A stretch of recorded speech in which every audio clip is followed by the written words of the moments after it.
taking what the pitcher gives him. You only have to look in last night's ball game. Pitcher's working him away. He knows that the infield have three infielders on the left side of the infield. There's a huge hole on the right side. So he was telling us today that he was trying to shoot the ball over there. And just like Jose Bautista says, I knew my team needed some base runners, so I'm going to take what the pitcher gives you. That's why he is hitting for such a high average. Last year he had 54 home runs. At the end of May, he had a good season going. But look at how much he's improved this year with so much attention focused on his at-bats. Yeah, what makes it so incredible is the pitchers know what damage he can do in the middle of that lineup. He was a leadoff hitter last year. He hit 7th. He has more walks this year, but he's hitting 112 points higher, even though pitchers know that he's the guy in the middle of that lineup. It's just incredible. Tremendous focus for Bautista. The Cleveland Indians, they have split the first 2 games of this 2-game series. They have their former All-Star back, Grady Sizemore. He's healthy again, and he looks like an All-Star again. It's always been a big hitter in terms of extra base hits. He's had under 100 at-bats this year, and he's got 12 doubles, which leads their team. This is a guy who had 53 of them a couple years ago to lead the league. Timing has been the issue for Grady Sizemore. He's spent a couple of stints on the DL. The first time he came back on April the 17th, he was fine. The timing this time, after May 27th, coming back 0 for 12, but it looks like he's starting to get that with those 2 doubles yesterday. Grady Sizemore is truly an all-star caliber player when he is healthy. Last year he had just 128 at-bats because of knee problems that led to the surgery in June. Jamie?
Your local independently owned home hardware or home hardware building center. Homeowners helping homeowners.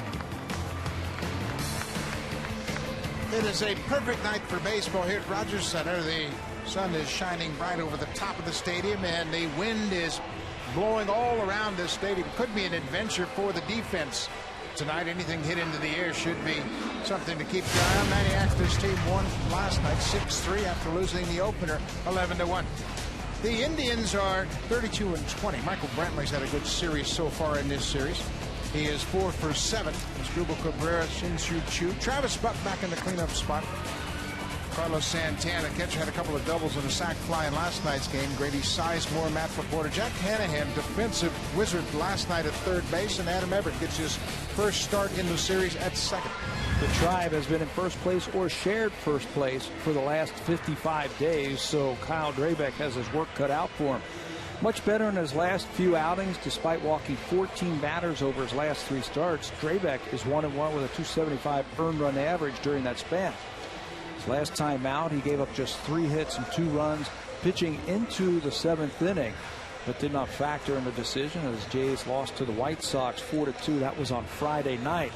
This is his first appearance versus the Indians. The scouting report for Kyle Drabek is brought to you by Home Hardware. Homeowners helping homeowners, building confidence. Every little step he takes out on that mound, you can see he is building confidence in what he can do. Harness the stuff. I think as soon as he starts to do that, where he can harness his great stuff, he's going to be a winner big in this league. And John Farrell talks about his ability to get outs in the strike zone. He can throw pitches in the strike zone and get outs because his stuff is so good. He does not need to pitch to the edges, that's for sure. He's got electric stuff. It's just a matter of cutting down on the number of walks. We are set for action. Michael Brantley, 4 for 7 so far in this series. Takes a first pitch strike. Kyle Drabek, just 23 years old and very talented. Just trying to get his feet on the ground here in the big leagues. Ball on the strike. You just watch Drabek work, and we can see from his first start this year to this start here how much improvement he has made as a pitcher. That was a change up missed downstairs. Well, he's much more in control of his delivery. We're starting to see that familiar, repeatable delivery that he has developed. You hear that so many times from scouts, repeatable delivery. Well, what does that mean? That means that you can do the same thing over and over. You can get that arm slot in the same spot. So when you fall into problems, you can get right back into that delivery and stay in the strike zone. Full count to the leadoff hitter, Michael Brantley. 1-1 so far in 5 starts here at his home ballpark.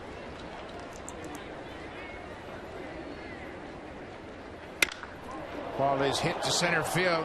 Rajai Davis on the run. It is over his head, off the wall. Brantley is headed for second, and he'll stop there. A leadoff double for Michael Brantley. Same way he started last night's game. What a series it has been for Michael Brantley so far. This will be his 5th hit. 3-2 fastball, and he jumps all over it. Shows some opposite field power, as Rajai Davis's great speed is not enough to catch that one up.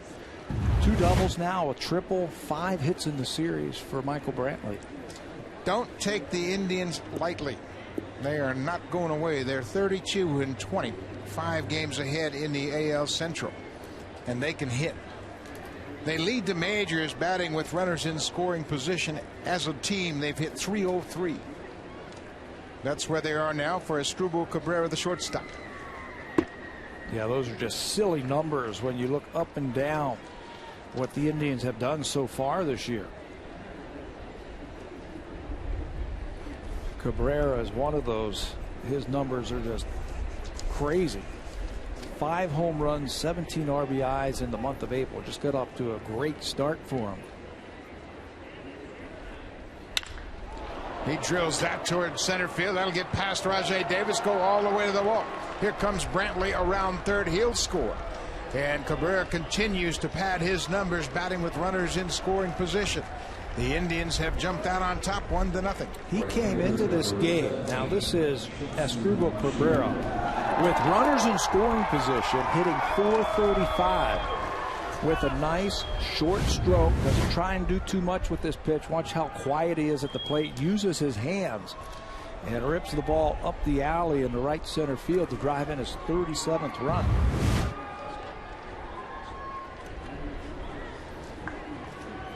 Shin-Soo Choo, the right fielder, takes a first pitch strike. Choo's just 2 for 9 in this series. His average under 250. And they're doing all of their offensive work without a solid contribution yet from Choo. He is a much better hitter than 249. The last 2 seasons, he has been a .300 hitter right on the nose. 20 home runs, 20 stolen bases. Showing some glimpse of coming around. He has hit in 15 of his last 16 games.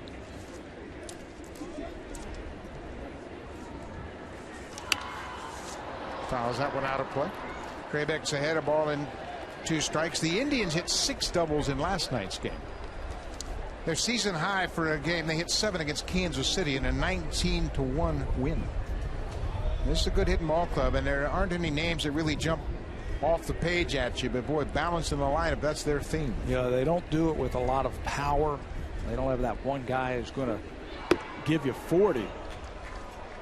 But they do it up and down the lineup. Only the Yankees are scoring more runs per game than the Indians. Maniac is pretty pleased with the effort he's gotten up and down the order, and this is all without Travis Hafner, their big DH, who was off to such a great start.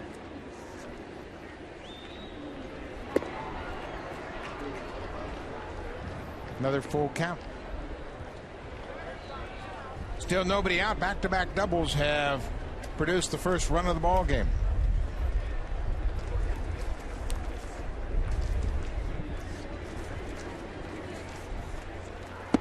Got him. Drabek comes all the way back and gets the first out of the inning. It's a strikeout of Choo. Shows you where Kyle Drabek is. 3-2. He's going to pull a string and throw a breaking ball to a very good hitter, and Shin-Soo Choo as he swings over the top of it. Choo asking home plate umpire Tim McClellan if that was high enough, and he told him no. So 1 out, Travis Buck. Buck was in the cleanup spot in last night's game. He went 0 for 4 with a walk. His walk proved very pivotal in the ball game last night. 5th inning walk came with 2 outs, and that sparked a 3-run inning. And it looked like it was going to be a very easy inning for Brandon Morrow.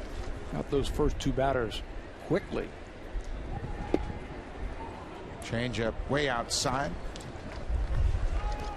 That 3-run 5th inning took it from a 3-0 game to a 6-0 game, and the Blue Jays would score 3 runs late in the ball game and fell short.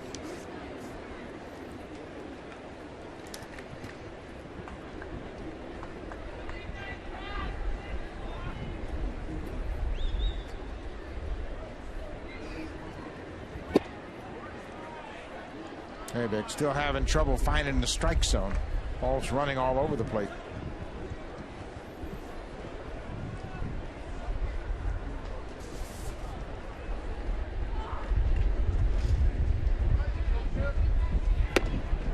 There's a strike back into the at bat. 3-1. You can see it's very windy here tonight, and the wind is blowing in all different directions. When the roof at Rogers Center is open, the wind catches in that roof and then shoots it all over the ballpark, and it's really unpredictable as to how the ball is going to carry. If you hit low liners, the ball will carry. You start getting it up in the air and it'll knock it down. Travis Buck takes the walk, and Aaron Seabee will go out and talk to Kyle Drabek. And that'll give us a chance to go over the defense tonight for the Blue Jays. Play behind Kyle Drabek. Corey Patterson has yet to make an error this year. Rajay Davis and Bautista will patrol the outfield. You know, Escobar has had some good defensive plays this year. He's only committed 4 errors. Eric Hill only 2. Juan Rivera has been a revelation over at first base when Adam Lind went down. He's played some good first base. And there's Patterson, who's playing a much better left field this year. Playing much better in left field than he had played in center field when Rajay Davis was on the DL. The hot-hitting catcher, Carlos Santana, switch hitter, batting left-handed against Kyle Drabek. After that first pitch, he's all about hitting. When he steps into the box, he looks like a hitter. Yeah, and he is not going to change his approach. It's one of being very aggressive but selective. He'll swing, but he's got an excellent eye.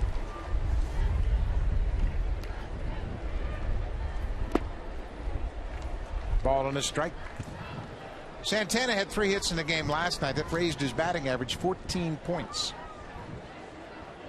He had a leadoff double. That was the one thing that really opened up the game early for Cleveland. They had extra base hits to lead off the first, second, and third inning against Brandon Morrow.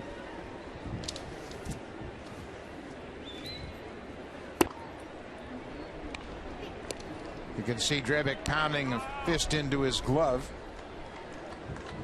You can practice all you want, throw your side sessions, command the strike zone, and then you get out on the mound, the adrenaline takes over and forced him to throw 21 pitches already here in the first. Bounces that ball in the dirt. John Farrell's got a great quote about Kyle Drabek. He said he's got the ability to win and he's got the tenacity to pitch through tight spots. It's a trademark of a winner. That's something that you can't teach, and I agree with him 100%. He believes he's going to be great. And right now he's got to get the experience and harness that stuff that he has. And you see, when good hitters like Santana know they're going to get a fastball, they're still late and miss Drabek's fastball. And take funky swings. Seen that a couple of times this year from some of these good hitters. Justin Morneau comes to mind early in the year when Drabek faced him. Full count, 1 out. There's a walk, and that'll load the bases. So the bases are loaded. Cleveland's already scored a run here in the first inning, and you can see the first 5 starts for Kyle Drabek pretty good. He was 2-0 with a very good 3.30 ERA, but a little bit of a nightmare for him lately. And you look at the difference, the walks have jumped to almost 7 walks per 9 innings. Yeah, that's the one. He was walking guys early and still finding a way to win those ball games and keeping his team in the game to win it. Right now he's fighting himself a little bit as Bruce Walton's gone out there to talk to him, calm him down just a little bit. What is it about a pitcher like Drabek who can be so successful in the minors and cause him so many rough innings here in the big leagues? What's different here pitching in the big leagues? I think better hitters in the big leagues. Down in the minor leagues, especially he was in Double-A last year, he could throw pitches in the strike zone and they'd swing and miss it, or they'd pop it up, or they'd make outs. Now you make a mistake and they can hurt you, but if you trust your stuff, if you make a good pitch and don't pitch away from contact, you can get outs up here too. There's a good pitch, a cut fastball right in on the hands of Grady Sizemore. We're going to see 2 different style of pitchers here tonight. We're going to see a hard-throwing young player who is trying to harness the stuff that he has, and we're going to see another young player who doesn't throw as hard, mixes pitches, and he throws lots of strikes, and he's had a lot of success this year being able to pitch like that. 0-1, bases loaded. And the only difference between the 2 pitchers, one has command and control and has an idea of what he wants to do and then can go out there and perform it. The other one's got the great stuff and he just hasn't been able to throw it where he wants to. And Josh Tomlin could never just rear back and fire. His stuff wasn't as dominant, so he had to execute pitches. Sizemore drives it to the gap in left field. That's trouble. That's going to go all the way to the wall. 1 runs in. Right behind him is Travis Buck, and here comes Santana. He's getting the wave home, and there'll be no throw. Grady Sizemore with his 3rd double of the series drives in 3. And his 13th of the season. Again, he doesn't even have 100 at bats yet. Grady Sizemore leads this team in doubles with 13. In 2006, his 2nd full season in the big leagues, he led the American League in doubles with 53 with this type of swing. You stay on that pitch. You don't pull off of it. You slice it and hit it with authority the other way. Good piece of hit there by Sizemore. Well, Grady Sizemore looks like the all-star they had a few years ago. Last year he had just 128 at-bats before he had knee surgery on the 4th of June. Just one out. Matt Laporta, the first baseman. Indians have scored 4 runs here in the first, and there's still just one out.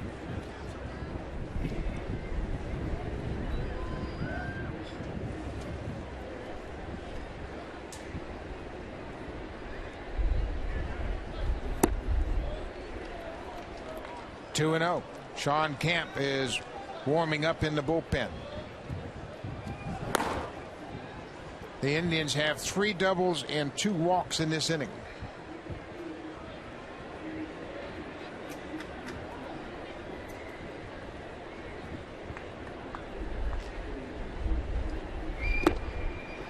Three and 0. Drabek's not close. Ever since that 3-2 pitch to Michael Brantley, where he threw a fastball and he hit a double, he's just hasn't been able to throw the ball where he wants to. Brantley started it off with that double to left center field. 3-1.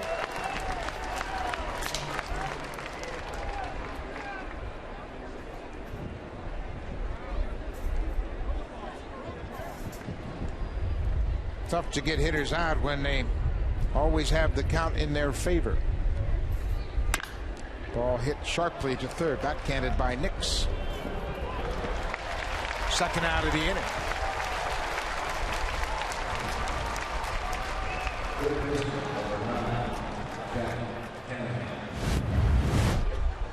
Some fine defense. Nix picks it, and that makes an out over to first base. That's one thing as an infielder, when you've got a pitcher out there and he's struggling with his command, you got to stay in the ball game. You got to keep ready because that ball's going to find you. 8th man to bat, Jack Hanahan, the third baseman, takes the first pitch strike. Hanahan had a double in 3 at bats. He also walked last night. Boy, he played a fine game defensively at third. Put a couple of stars next to him yesterday in those plays that he made at third base. Saved a couple of runs. He took a hit away from Jason Nix, snaring a line drive in the 3rd inning, and then made a terrific play on a bouncing ball to his glove side. John Farrell after the game compared him to Patrick Wall, the goalie, making a fine save. And it saved a run for sure. Hanahan did it at third, and Matt Laporta did it at first. He robbed Thames yesterday of a couple of RBIs. That's the thing. Indians have gotten off to a great start in all facets of their game. They're working. Pitching, bullpen. They are hitting. They're playing great defense. Playing this game with a lot of confidence. Yeah, everybody around baseball saying, well, they'll cool off. And when you look at their lineup, there's no sign of cooling off. They've got some guys that haven't really heated up yet. 3-1, 2 outs. Bases loaded. Nope, that put the Hanahan first and second, and that's going to be it for Drabek. As Drabek will be knocked out of this game in the first inning, retiring just 2 batters.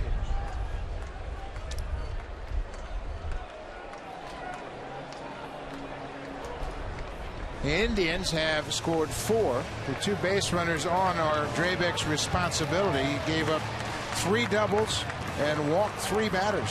Retired just 2 in a disappointing start for Kyle Drabek.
2 runs. The Indians have taken a 4-0 lead. They're going to have to piece it together now without Carlos being away with their long man out of the bullpen. Sean Kemp's the first one. Second on the club in appearances with 24. He's been in this situation plenty of times. He knows how to navigate through lineups, and he will give you 3 good innings coming out of that bullpen as a long man.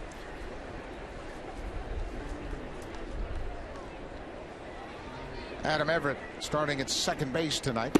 Looks at a breaking ball. Finds the corner. 0-2.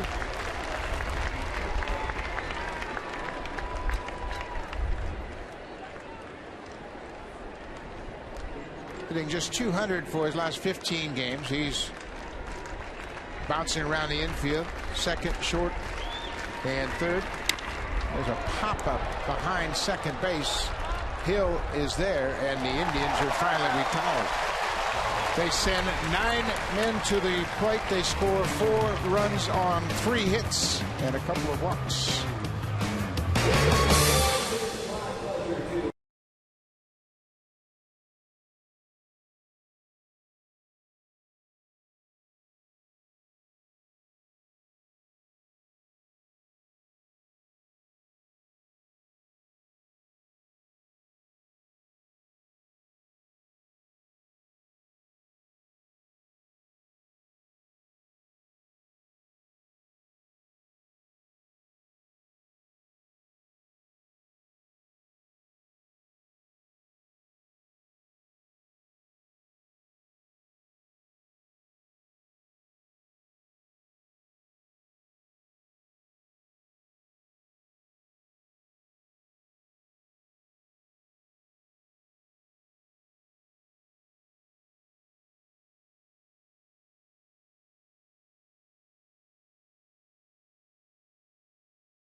Aaron Sevilla in the middle, and Thames, Rajay Davis, Jason Nix round out the lineup, and they are set to take on Josh Tomlin. Cleveland's best starter takes the mound with a 6-2 record, a 274 earned run average. Had 1 bad inning his last time out. A pair of 2-run home runs, the only runs he gave up in 6 innings. It's the first time in 10 starts that Tomlin allowed more than 3 runs in an outing.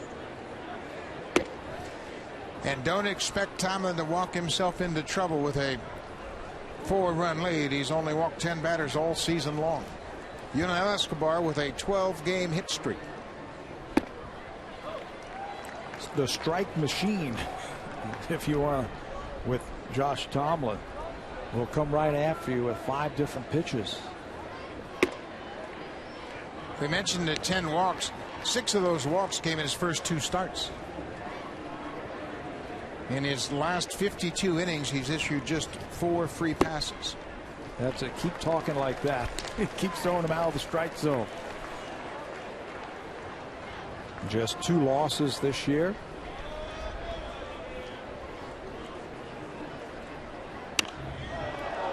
Escobar fouls it up. Full count. Yunel Escobar reached base 5 times in last night's game, and he capped it off with a home run to right center. He had 3 walks and a single. His average right at 300. It's this one into center field. Brantley got a late break, but he's got the speed, makes the catch. Runs it right down. Good defense by Brantley, catching that one off the bat. Let's take a look at the scattering report for Josh Tomlin. It's not overpowering.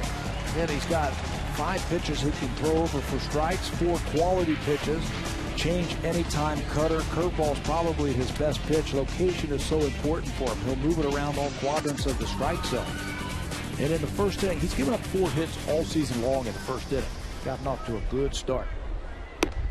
Corey Patterson shows bunt, takes a strike. Patterson has 5 bunt hits this season. That's 3rd in the American League. Peter Borges leads with 7. Took a little off that changeup and finds the inside corner. It's 0-2.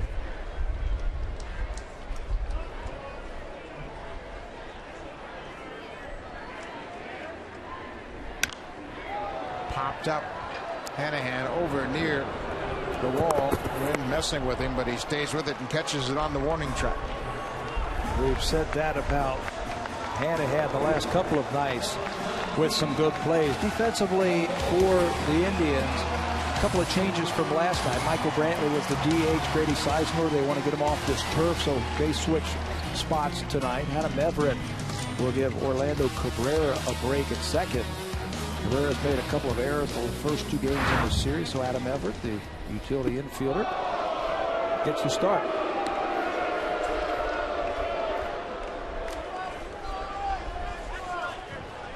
Two outs for Bautista. Breaking ball right at the bottom of the strike zone. It's a ball and a strike. Jose hitting .363.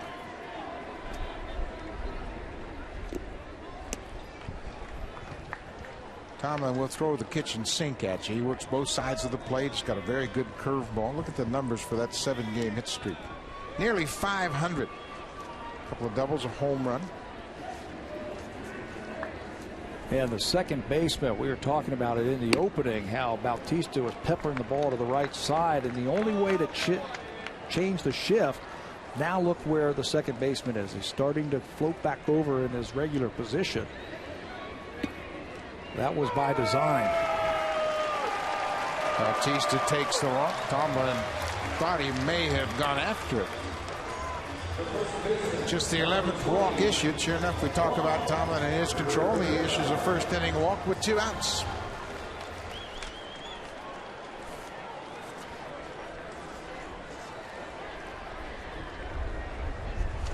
First baseman Juan Rivera.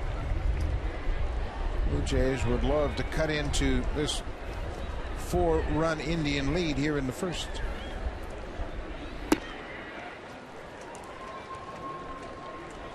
Just the second time the Blue Jays have faced Josh Tomlin.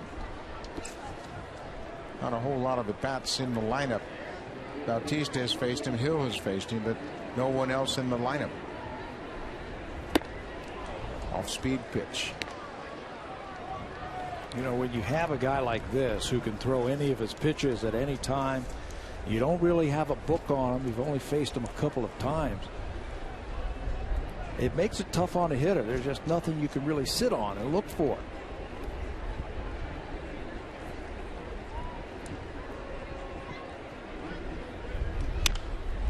Ball is popped back over the Indians' dugout and out of play. Time to go up there and just look for the ball. Yeah, he doesn't have an overpowering fastball. You have to just decide, okay, I'm going to try to put him in play, stay in the big part of the diamond, and not try to pull him. We mentioned he's 6-2. The league has only hit .203 against him.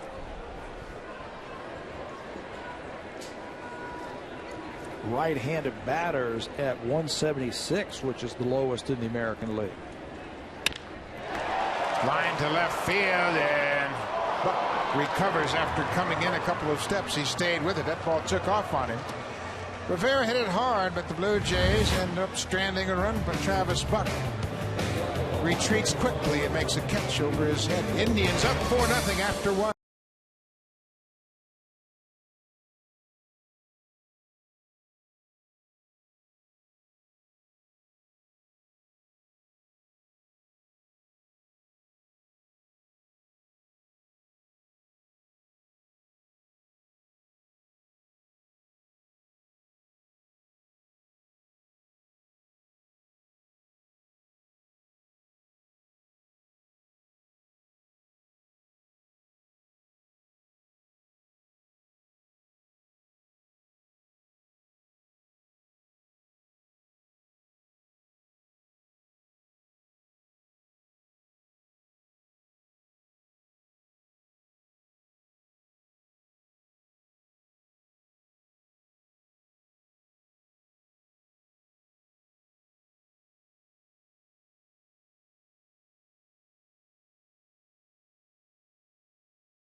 3 hits, they were doubles. He walked 3 and struck out 1. 38 pitches, 23 of those were balls.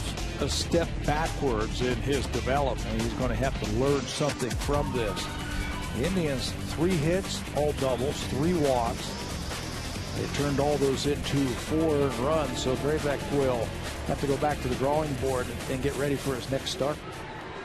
And Michael Brantley will hit for a second time here. 9 men went to the plate in the first. 4-0 Cleveland. Sean Kemp got Adam Everett to pop to the second baseman to end the first.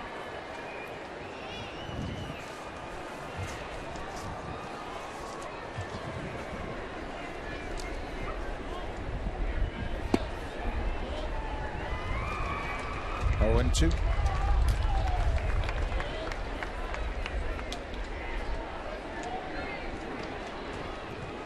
Camp last pitched on Sunday. Ball is fouled down the first base side. Camp pitched an inning on Sunday. Gave up a home run to Ramon Castro in that 13-4 Blue Jays victory. Came on just to get some work in and had a tough outing. Was charged with 2 runs on 3 hits. That was a big lead for the Blue Jays, and it didn't look like he took his best stuff out there. He was trying to throw it in there and get them to get themselves out. Tonight, though, a different story. He has to come in and just lock them down right now. Get the offense a chance to get them back into the game. Blue Jays obviously have enough offense to get back in the ball game. Challenge will be for Camp and the rest of the relievers that will pitch in this game to put some zeros up.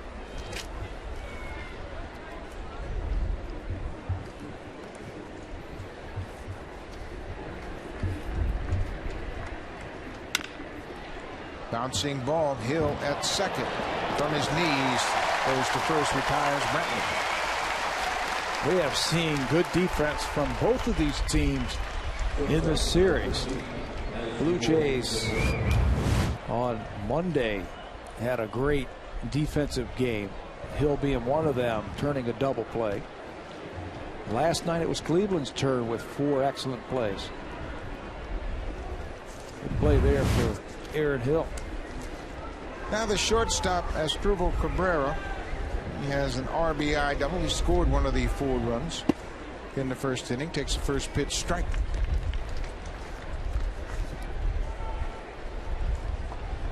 Cabrera off to a great start. His 10 home runs, that's a career high. He has just 28 total home runs in his career. There's a changeup. He's out in front. Yeah, how about that? 18 home runs in his career coming into this season. And he has been around for a while. Something has clicked, and he has just gotten off to a great start. Great April. 5 home runs, 17 driven in. Last April, just 1 home run and 3 RBIs. Strike 3 call. Sean Kemp gets the inside corner. Tim McClellan, a very deliberate strike call. Takes a while, and Cabrera is retired. Yeah, you got to stay with Tim McClellan, home plate umpire. That comeback pitch right there from Sean Kemp will pick up his first strikeout, and it's just on the block of the inside part of the plate. Good call. Right fielder Shin-Soo Choo. He struck out against Drabek on a changeup in the first inning.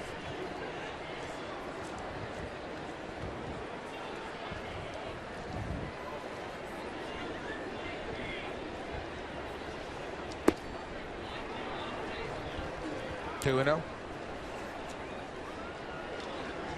As a manager now, all you can think about doing is just react to what you see. If your reliever has quick innings, you just stick with him.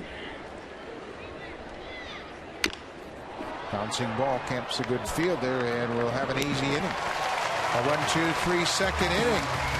Blue Jays got what they needed. They got a 0 on the scoreboard.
of healthy after-school snacks. The Blue Jays care about keeping kids healthy and fit. For more information on the Blue Jays community programs, visit bluejays.com/community. Been looking in class, and they've all got their Blue Jay hats on, and I'm sure they're paying attention to the Blue Jays tonight after getting that visit at their school. JP Arancibia will start things off here in the second.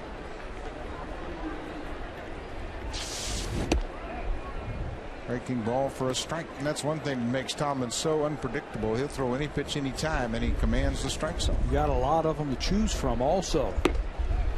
Keeps the ball on the corner, mixes it around. He came up last year, split the season between AAA Columbus and the big leagues. He made 12 starts for the Indians, and they were pretty impressive. Came up July the 27th as Arancibia goes down to the end of the season, and he really made an impression on the Indians, and he's gotten off to a great start this year. He has pitched at least 5 innings in all of his 22 major league appearances. That's quite an accomplishment. Well, the only time that has happened in Cleveland Indians history, and think about all the great pitchers that have come through Cleveland to start their career here. He is the only one to be able to say that he did that. You can kind of put him in a class as a right-handed Mark Burley. He works quickly, throws a lot of strikes with all of his pitches, and truly commands the at-bats. And he does it by going back and forth on velocity. The one stat that I really like, that really can judge what a pitcher does inning from inning, is the whip stat. That is the walks plus hits divided by innings pitched. And anything under 1 is outstanding. That means you're only giving up on an average of 9 innings, 1 base runner per inning. And it's outstanding. His is the best in the American League. Peels down to first, and Hill is called out. Back-to-back strikeouts here in the second. He is first in whip in the American League, averaging less than a runner per inning. With pitches like this, hard, sharp-breaking curveball. First time that he has shown that to Aaron Hill, and he can't hold a swing up. Check swing, and he goes too far. Eric Thames, the DH, bats with 2 outs. As we mentioned, Thames was robbed of possibly an extra base hit by the first baseman in last night's game. That came in the 4th inning. Talking about runners for 9 innings pitched, and you can see Tomlin just doesn't get himself into tough situations. Those are some stud pitchers on that list right there. Verlander, Herron, Ogando. Power pitchers, and that's what's so impressive about Tomlin.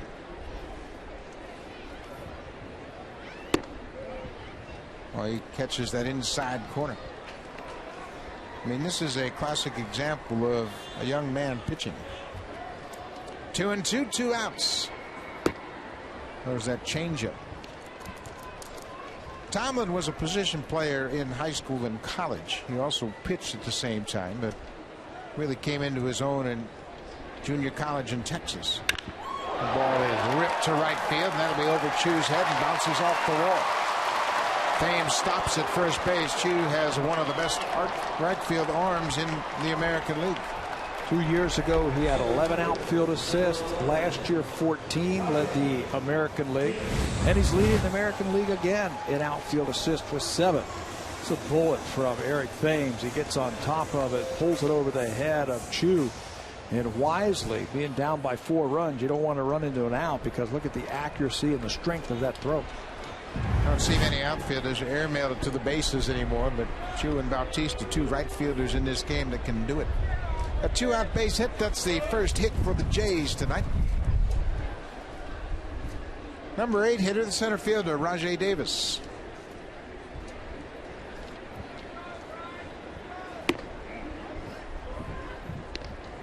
Tomlin throws strikes.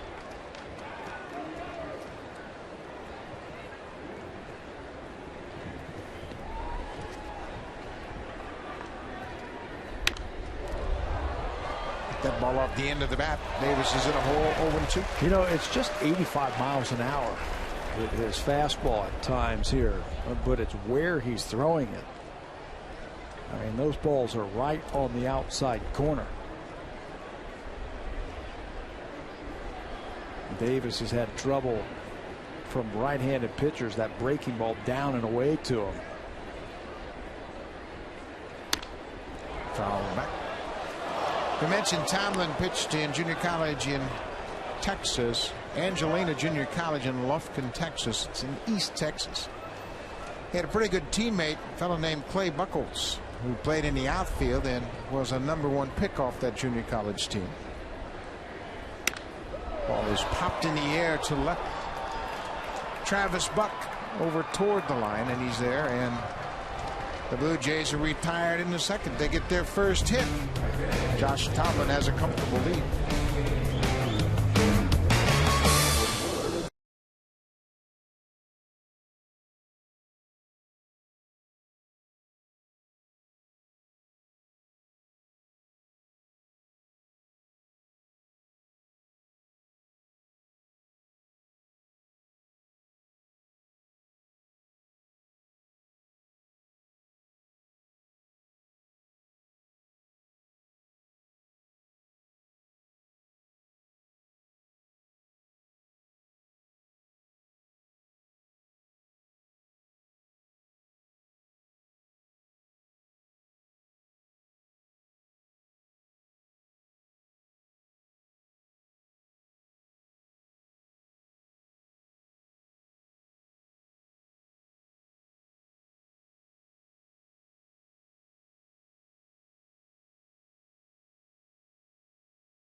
Going into the postseason, and Texas now looks like they have sorted things out. They got 2 key players back in Josh Hamilton and Nelson Cruz. Getting their pitching all sorted out also. Price has never beaten the Rangers.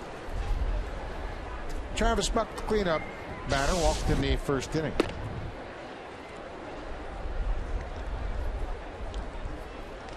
Sean Camp came into the game with 2 outs in the first inning. He had a 1-2-3 second.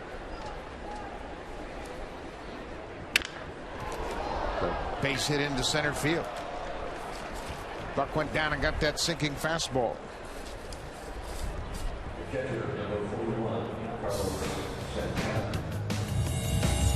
Jays on Rogers Sportsnet, brought to you by your local independently owned home hardware or home hardware building center. Homeowners helping homeowners. Third inning.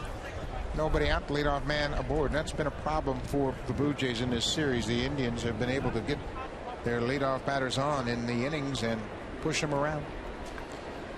Carlos Santana took a walk in the first inning.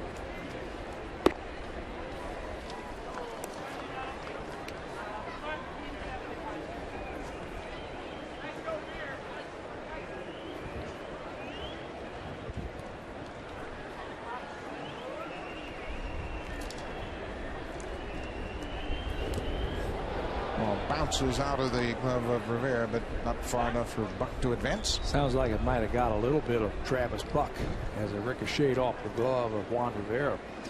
We were talking about Carlos Santana and the type of hitter he is at the plate. He's very selective, but when he gets his pitch to swing at, he takes a very aggressive swing. Since May the 3rd, he has really started to heat up for the Indians. A very good on-base percentage, just a tick under 400. And in that span, he has walked more times than he has struck out. pretty good numbers from a run producer.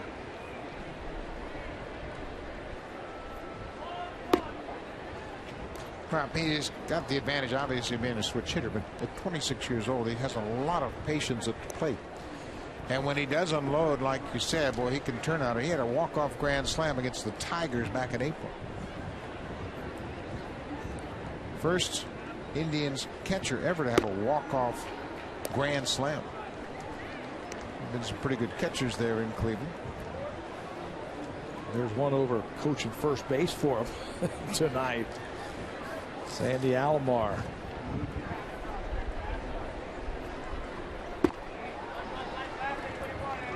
Three and one. Indians have had an awful lot of hitter counts the last couple of nights, and they have taken full advantage of it.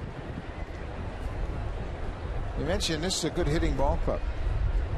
They have a lot of balance in their lineup.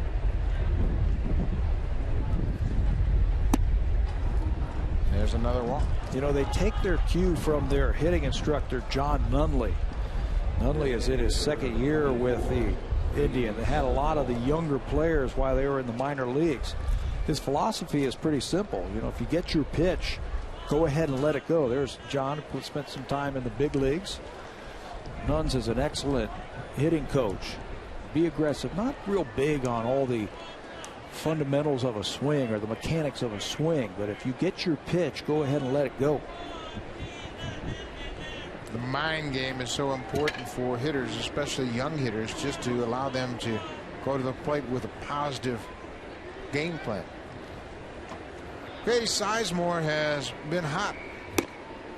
Got a couple of doubles in last night's game. Had a 3-run double in his first at bat. This duo of Santana and Sizemore back to back have really had a big series. 6 for their last 8, 6 RBIs between the two of them. Where do you play them when you have the ability to hit the ball all over the ballpark? He drives this to center, but Davis has a beat on it. Ball takes off. Buck goes back and tags up at second. That ball carried a long way. Davis thought it was going to be a routine line drive, and then the ball just shot, almost got over his head. I think we were talking about that in the first inning. If you hit low line drives in the ballpark when the roof is open and it's windy, it's going to act like a wind tunnel and really carry the ball deep into the outfield. You get it up in the air and it'll knock it down. Sizemore thought he had another hit. Swinging the bat good. He came off the disabled list on Friday against Tampa Bay, went 0 for 12 in that series and struck out 7 times. And then he had the first game off in this series and then was the DH in center field. And now he's starting to swing the bat. I think the 4 strikeouts came against David Price, so that's understandable. You know, the way he has been thrown. Give him a pass on that. Matt Laporta grounded out to third his first time up.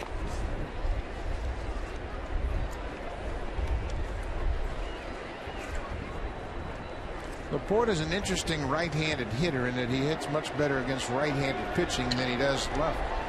272 against righties, just 158 against lefties. Maybe stay on the ball a little bit more against the right-handers. It's like he drives the ball pretty effectively to the opposite field. You can see how breezy it is with the roof open and the wind swirling around. Defensive players really have to be on their toes. Anything hit in the air, they just don't know how that wind's going to affect it. John Camp thinking maybe Santana would take off over at first.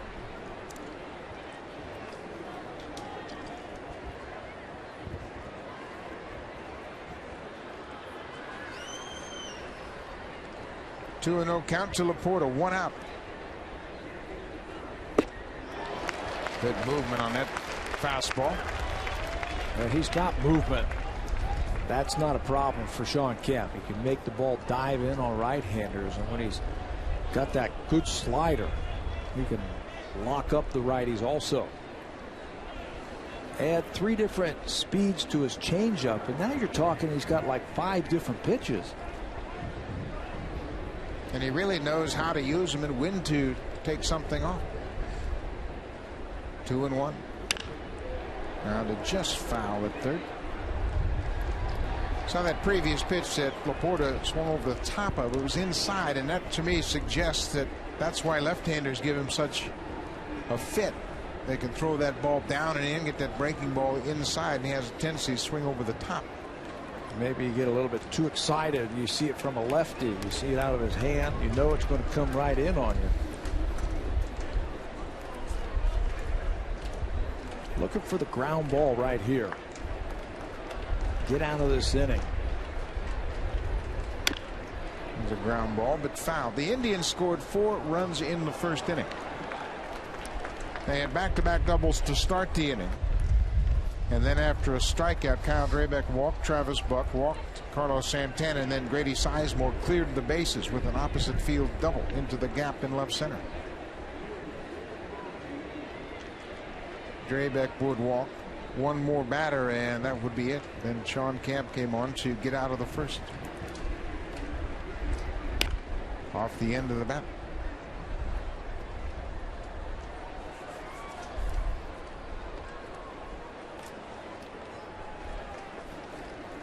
This is the final game for the Indians on this current road trip. They played 3 in Tampa Bay, lost 2 of 3 there. They have split the first 2 games here. They will go home to play the Texas Rangers, a 4-game series that starts tomorrow night. Porter just got a piece of it.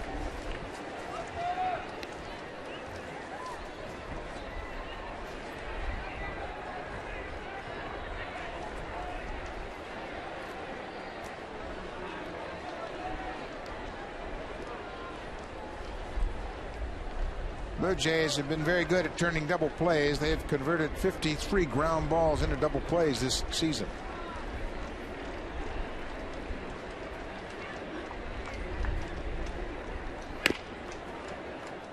Another ball bounced foul. Laporta's putting up quite a fight. Sean Camp was one of those guys. Remember early in the year they needed double plays a couple of times on that first road trip, and they brought him in those situations, and he came through. Seattle comes to mind, and Los Angeles comes to mind, where they brought him out just for the sole purpose, with that good movement that he has on his fastball. Get that ground ball and see if you can get out of the inning, and he was a savior for him a couple of times. 2-2. There goes Santana. Ball is ripped to left field, and this ball is carrying. This ball is gone. 3-run home run for Matt Laporta. His 7th home run of the season.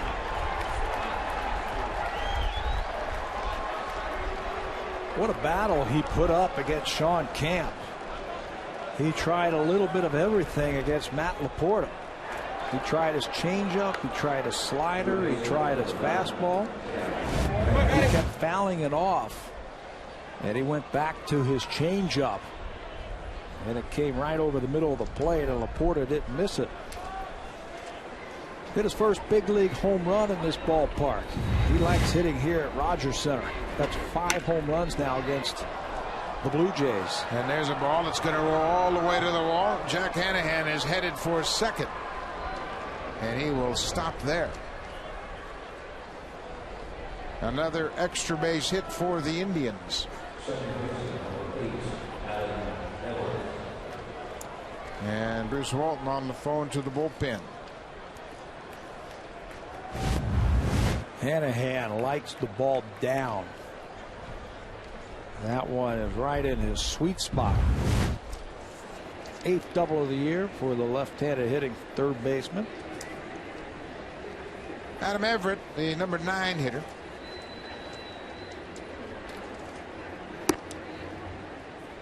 Well, we have talked about this Indians team and the balance they have. In the 2 swings of the bat tonight have led to 6 runs. Grady Sizemore, a 3-run double, and a 3-run home run by Matt Laporta.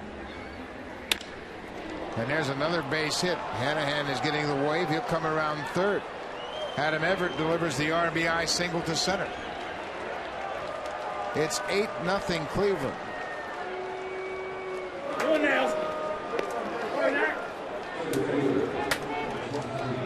You know, not one guy in their lineup it's a group effort with the Indians. They play good situational hitting. They hit the ball all over the ballpark. They hit it where it's pitched. Everett spent some time with the Tigers and the Astros. Will be credited with his first RBI of the season with that hit. Michael Brantley will bat for the third time already in this game, and there's another base hit under the glove of Escobar. Everett is headed for third. The Indians are on everything they're swinging at tonight.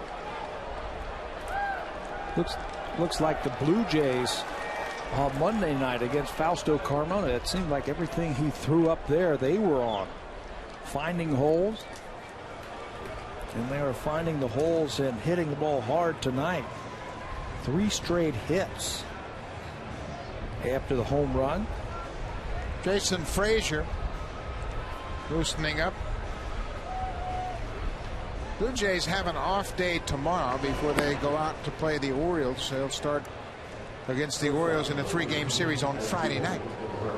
Then they'll head to Kansas City for a 4-game series against the Royals. The challenge here is trying to figure out how to cool off the Indians. 8 runs on 8 hits, just 1 out in the third.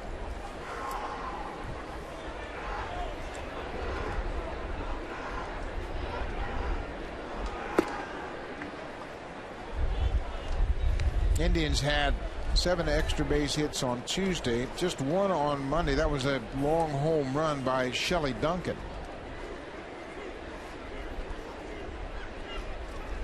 5 more extra base hits here tonight.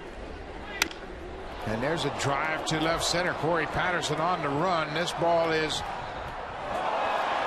off the wall. Corey Patterson gets it back in. 2 more runs come in. Another double, 2 runs for Asdrubal Cabrera. They're hitting like they know what's coming. Yeah, that's what it looks like. They're just laying back and teeing off on some of these pitches. We told you Cabrera came into this game 435 runners in scoring position. That was good for 4th in the American League. He's got another runner in scoring position, stays back and launches one to left field. It looked like he had enough to get out, but it hits in the middle of the scoreboard. 2 more runs come around, and it's now 10-0. And Sean Camp's night is over. John Farrell is out into the bullpen for the 3rd time in 4 innings. Jason Frazier will come on to work here in the 3rd.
settle things down here in the third inning. Still just one out. Asdrubal Cabrera, a 2-run double. He's at second. Sean Kemp goes an inning and 2/3. He gave up 6 hits. A walk and a strikeout, and now the third pitcher in 3 innings. First batter he will face is Shin-Soo Choo, who is yet to join in the hit parade. 0 for 2. The 9th batter to hit in this inning.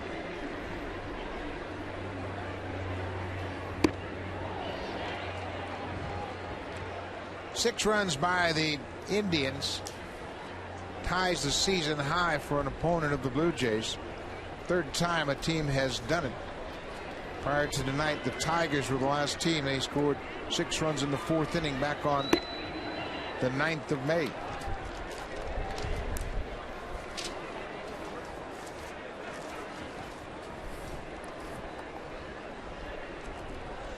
The Indians have the largest divisional lead in baseball. They are 5 games up on the Tigers.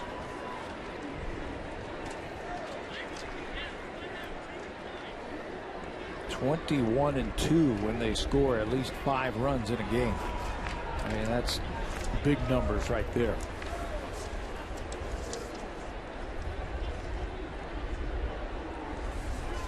They are 19-6 when they score first, and they scored 4 in the first tonight. The ball is driven to center. Rajay Davis missed it. It goes all the way to the wall. Cabrera around third. Choo is headed for third. It's 11-0. I don't know if that ball was knuckling or not. More than likely it was. It looked like Davis had a beat on it, got to it, reached out for it, and just missed it. We were talking about it before the game started with the wind and what it could do to the ball tonight. This ball is hit hard by Choo to center field. He's got plenty of room to catch it, but he just misses it. He will be charged with his 2nd error of the season. Another run scores, and Shin-Soo Choo ends up at third. But you're right, those low liners, ball up in the air, windy out there, he just missed it. 7 runs now here in the 3rd inning.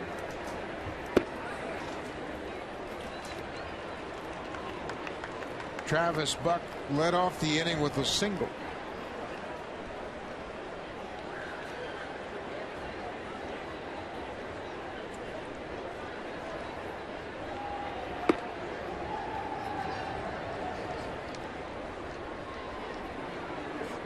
Blue Jays scored 11 runs on Monday. Fausto Carmona was the starter in that game. That's Dustin Masterson to his right. Blue Jays scored 11 runs on 13 hits. The Indians have scored 11 runs on 9 hits, and we're in the 3rd.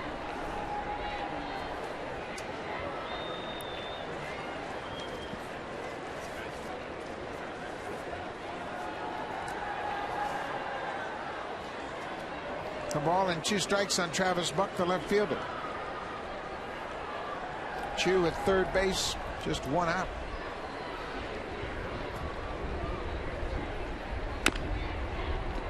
Changeup is tapped foul.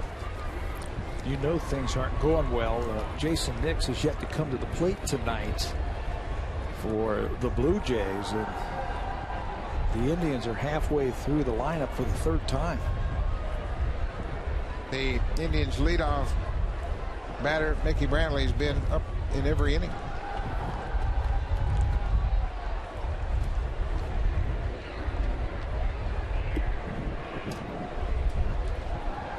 This is as windy as I've seen it here at Rogers Center for a while.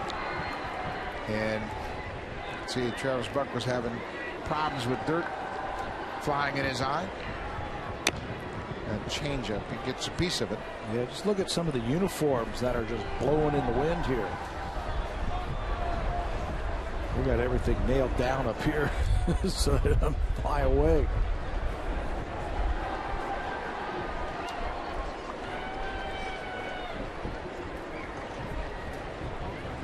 Indians brought their hitting shoes tonight.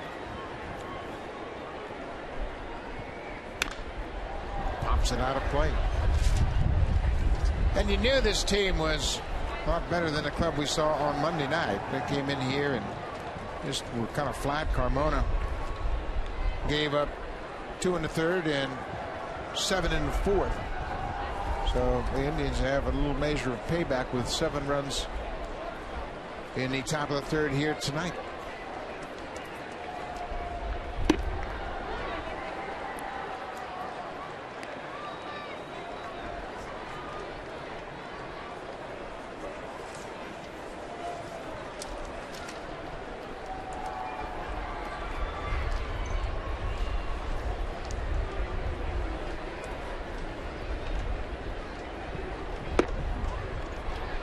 Full count.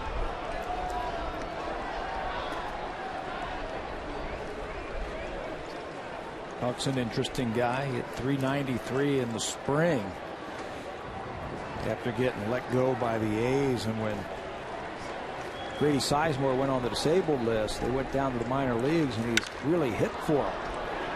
Ball is popped up high into shallow left field. Shortstop Escobar drops it. Chu comes home. He scores. Getting pretty sloppy. Escobar had that ball zeroed in and just clanked off of his glove. That'll go for his 5th error of the season. Blue Jays should be hitting right now. Their defense has let them down the last 2 batters. You just can't let the early score affect your play, and this is a bad play by the shortstop. Yeah, 1 hand, and he fielded it off to the side. You got to get underneath that. 2 hands like you're taught when you're a youngster. Especially when the wind is blowing as it is tonight. You never know where that ball is going to end up. That's why you got to stay under it.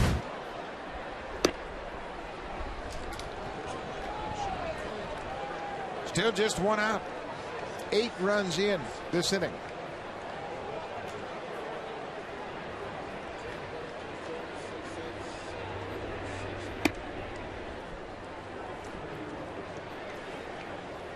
Carlos Santana has walked twice and scored 2 runs.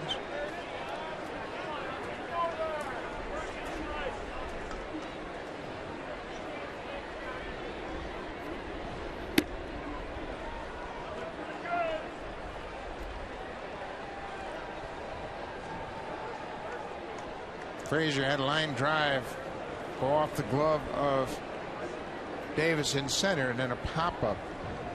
He should be in toweling off right now. Blue Jays should be hitting. Now he's got to throw more pitches.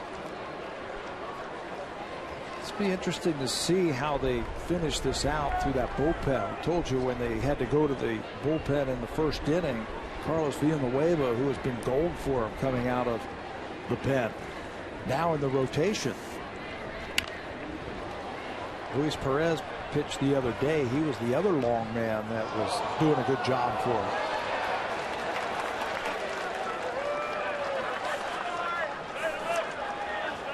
Yeah, they don't have an awful lot of innings down in this pen tonight. Just Perez pitched in the game last night, 2 innings of work. A lot of other specialists and 1-inning performers out there. So, well, the one thing they do have in their favor is tomorrow is off before they go into Baltimore to start that series Friday night. This ball is popped up. Patterson calling for it. Davis calls him off. Davis comes over and makes the catch, and the crowd's getting on.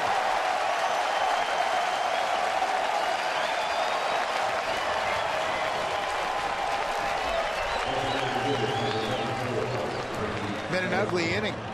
8 runs in this inning, a couple of errors, a 3-run home run by Matt Laporta, and the Indians had taken advantage of every opportunity. a couple more, 3 more extra base hits in this inning.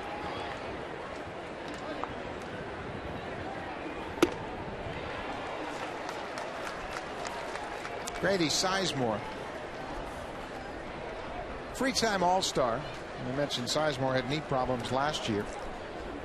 He had a process on his knee called microfracture surgery, trying to regenerate some scar tissue to give him a little cushion on his knees. That happened last June. And it's usually 1 year it takes for you to get back. They drill into the bone and it bleeds into the joint, and when it scabs over, it basically takes the place of cartilage. That was on his left knee. When he slid into second base 3 weeks ago, it was his right knee that was giving him problems. So, smart idea to get him off the turf and just let him DH here. Now, all 6 games on this Indians road trip played on artificial turf. They started up with 3 games in St. Petersburg against the Rays.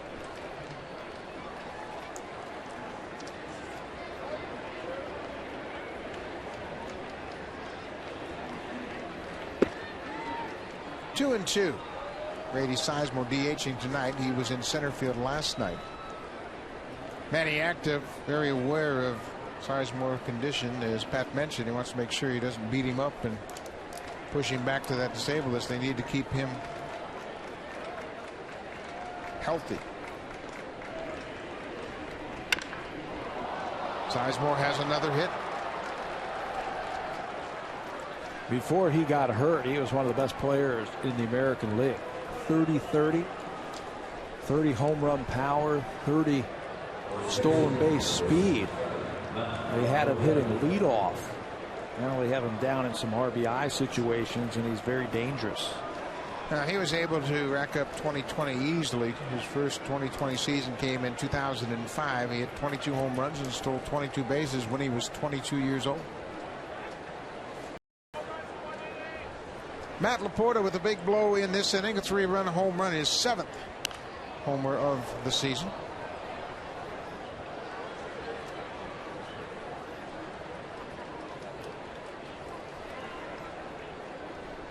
Thirteenth batter to hit this inning.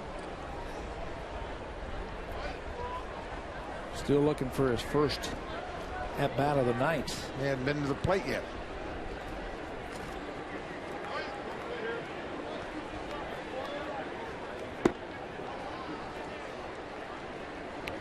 Boy, this is a tough one for a manager to try to figure out how you're going to get through this game.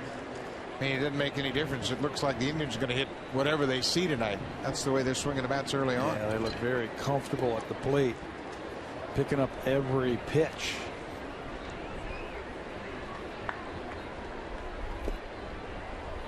Laporta lays off that pitch. 2-1. I have been in that situation in the dugout before, and that's a helpless feeling. You feel bad for your pitchers. Sure. Obviously, they're getting beat up. You're thinking about a 3-game series in Baltimore. How are you going to get through this game in a respectable fashion? And you keep looking at your scorecard, and it doesn't change. There isn't an extra player that you can bring in and hopefully get 4 or 5 innings from them.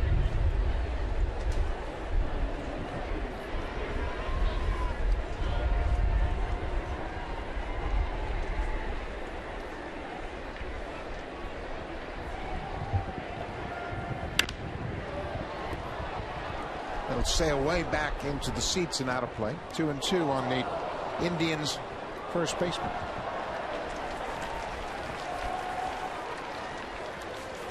Quite a turnaround for Manny Acta this season. His club last year finished 25 games under 500.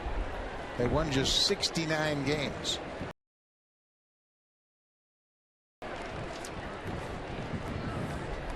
They're almost halfway to that total on the first day of June. Frazier strikes out Laporta, and the inning comes to an end.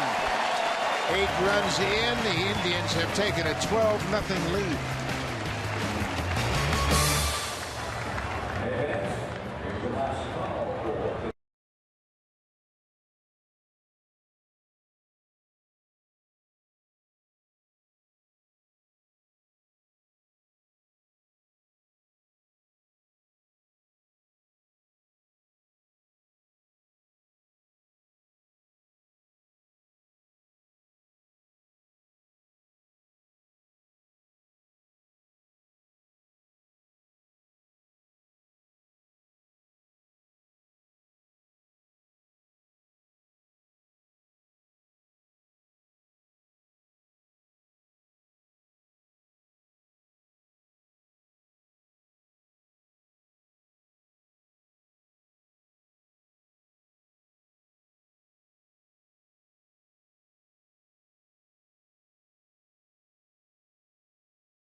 And I asked Jason if that was the first time. He said, no, I think we've done it one other time, that they both homered on the same day.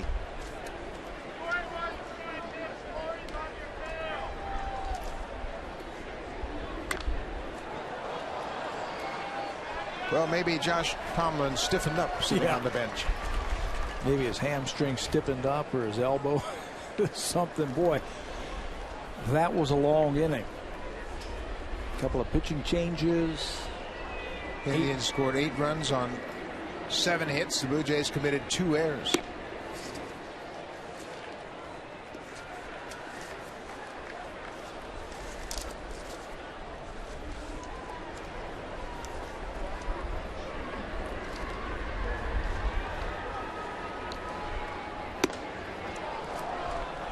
Fastball for a strikeout. 3rd strikeout for the Indians right-hander Josh Tomlin.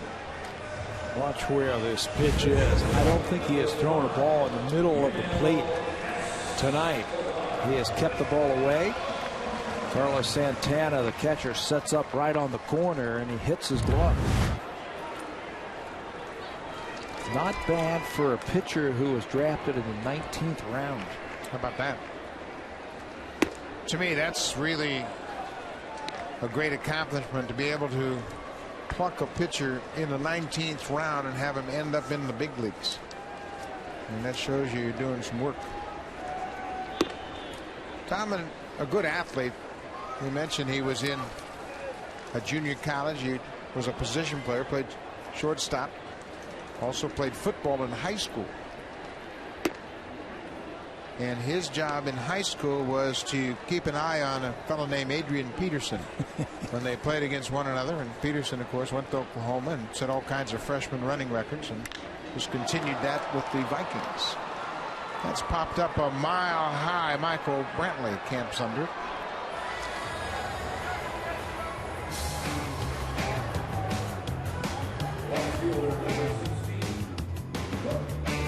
Save during the Beauty Tone Paint Sale only at Home Hardware and Building Center locations. Homeowners helping homeowners. So it's important for scouts when they are looking for players to do some background checks on players like a Josh Tomlin, or you're going to miss him. Yeah, he doesn't light up the radar guns. He's not 6'6". He doesn't throw 97, and you have to know more about the person. Certainly Tomlin, a multi-sport athlete. He was a position player, so he understands the game. He's a good fielder as a pitcher, and he can take a game plan and put it into use. Watching him pitch, and this is the first time that I've had a chance to watch him in person, he reminds me a lot of Sean Markham. Get all of his pitches over at any time. He's got a good changeup. Markham's a good athlete, was an everyday player in college as also a pitcher, just like this kid right here. And I like the fact that you have multi-sport athletes too. I think especially for a pitcher, if you have another sport and another season, you're not going to abuse yourself physically. You'll be able to maintain your health.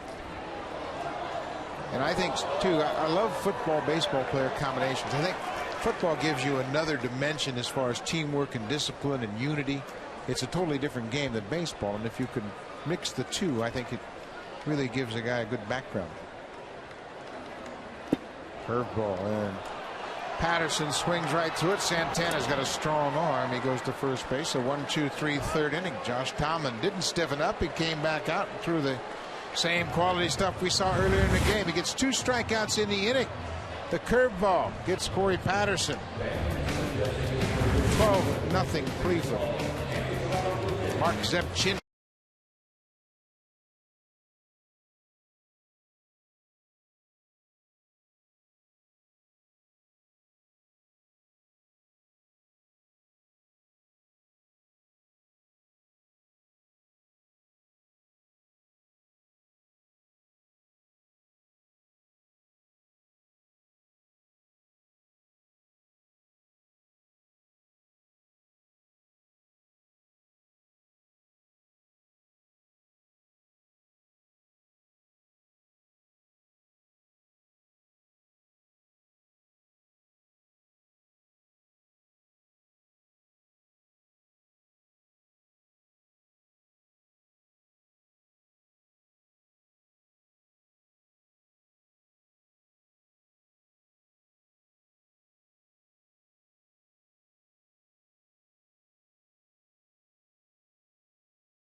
It'll be after the Canucks game on Sportsnet East Ontario, West and Pacific. It's presented by Toyota.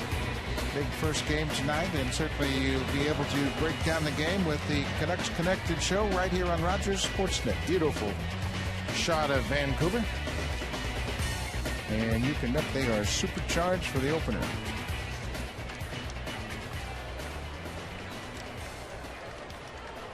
Fourth pitcher in the fourth inning as Mark Zepchinski takes the mound for the Blue Jays. We have seen Kyle Drabeck, Sean Kemp, Jason Frazier, and now Mark Zepchinski. He leads the club in appearances now. This is his 26th, tied for fourth in the AL in that situation. He has also had 7 holds this year for the Blue Jays coming out of the bullpen. Third baseman Jack Hanahan has walked and doubled.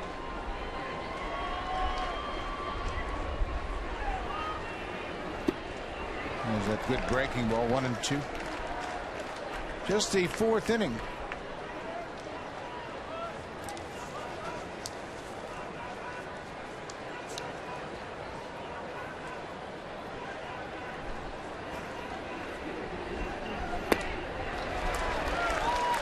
Hanahan strikes out. That's a good start for Mark Zepchinski. Last time we saw Zepchinski, that was 4 days ago against the White Sox. In that game, an inning and a walk will pick up the strikeout. Good breaking ball. Zepchinski got a double play off of the bat of A.J. Pierzynski. Just faced the minimum in that 1 inning of work. Adam Everett had an RBI single into center his last time up. Getting the start at second base tonight. Pops this one up over near the seats. The ball's going to stay in play, and Rivera overran it. There's that wind messing with the Blue Jays defensively again. That ball was well into the seats, and the wind blew it right back over the playing field. He sees it. He looks to see where the wall is, and by that time that wind blew it right back over his shoulder. Has to come back and can't come up with it. Tiger Stadium was notorious for that. The first baseman. Sharply hit, but right to Hill at second.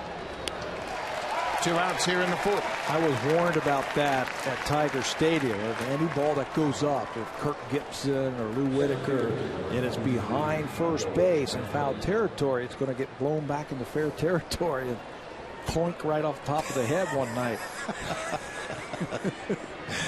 I'm laughing with you, Tabby. I'm laughing with you. It made baseball this week in baseball, so I'm good with it. I'm all good.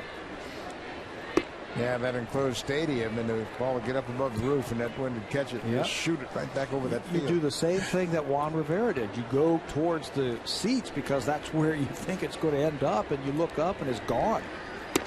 At what point do you say, uh-oh? Right before it hits you right on the cap.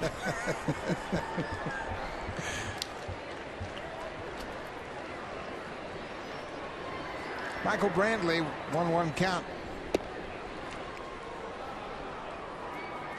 Brantley batting for the 4th time tonight.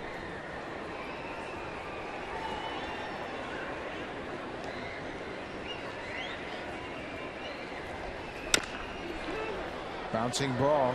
Rivera flips to Zepchinski. A 1-2-3-4 inning. Mark Zepchinski comes on and quiets the Indian bats.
leads Major League Baseball.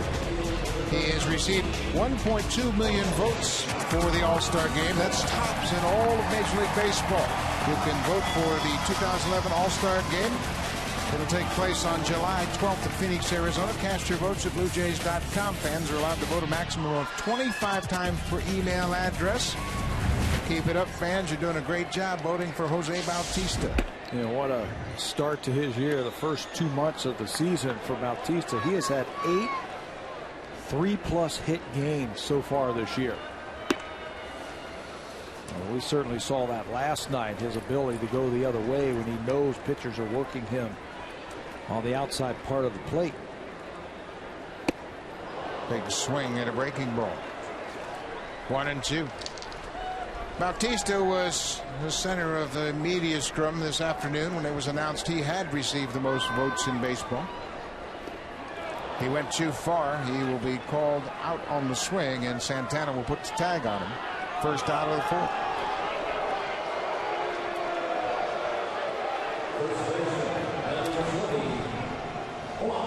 Right-handed batters have had all kind of trouble versus Josh Tomlin this year. That big curveball there. Bautista out in front. Righties 176, which is the lowest in the American League. Jose can't hold up on that hard-breaking curveball. 5 strikeouts now for Josh Tomlin. And this is a great example of a guy that's just commanding the strike zone, and he has done it with a combination of pitches, and he's really taken the sting out of the Blue Jays bats. They have but 1 hit. Eric Thames hit one to the right field corner. You know, you've heard it in baseball. You know, get ahead 0-1. That's always good for you. It just makes your job a little bit easier. You've also heard, like, gosh, if pitchers fall behind 1-0, you're in big trouble. Well, I went back and looked at Tomlin to see what he does in those counts. 1-0.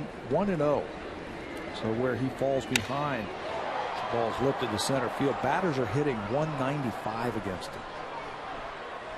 And then after 0-1, hitters are hitting 185. So he's just, yeah, he's been that good so far this season. When you look at his record for the season, we mentioned he lost 2 games. He's 6-2 coming into this game. He lost to Trevor Cahill, fine right-hander of the Athletics, and lost to David Price the last time out.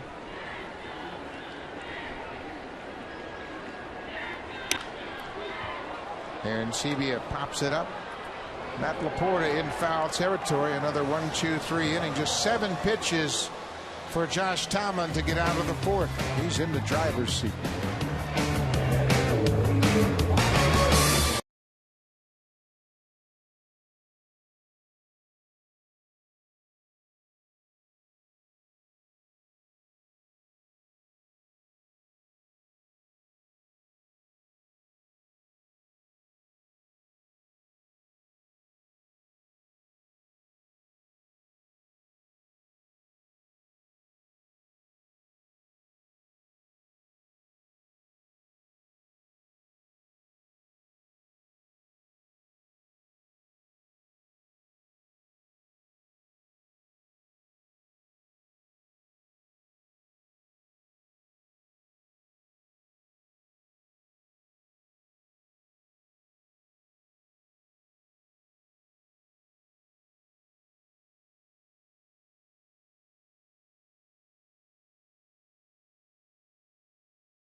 The TD Comfort Zone, brought to you by TD.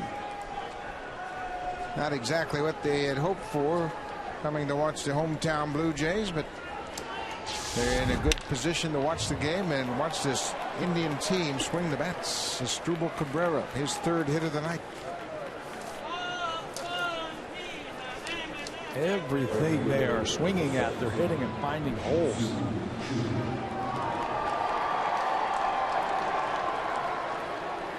Shin-Soo Choo.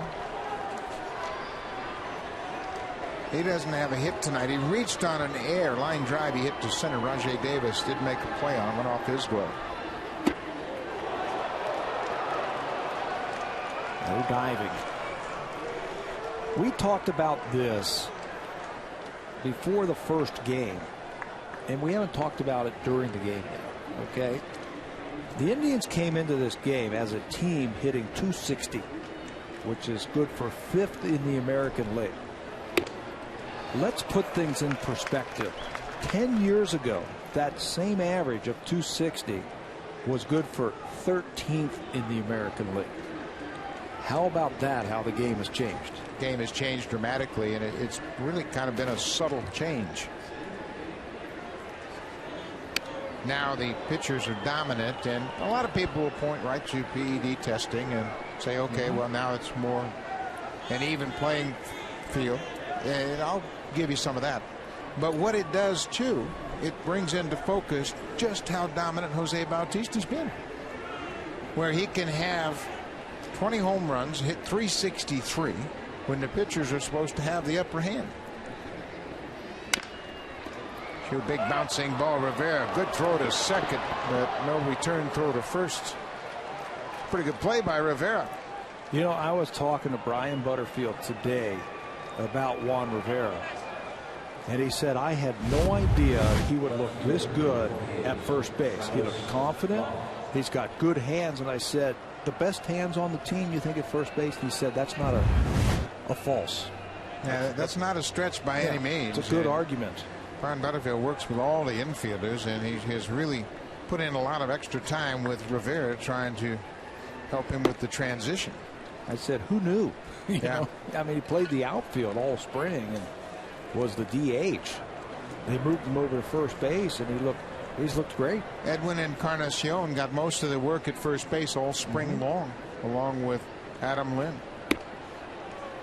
And then right at the end of spring, they switched. Bautista went from 3rd to right. Encarnacion went from 1st to 3rd. Encarnacion now has had trouble finding regular at bats.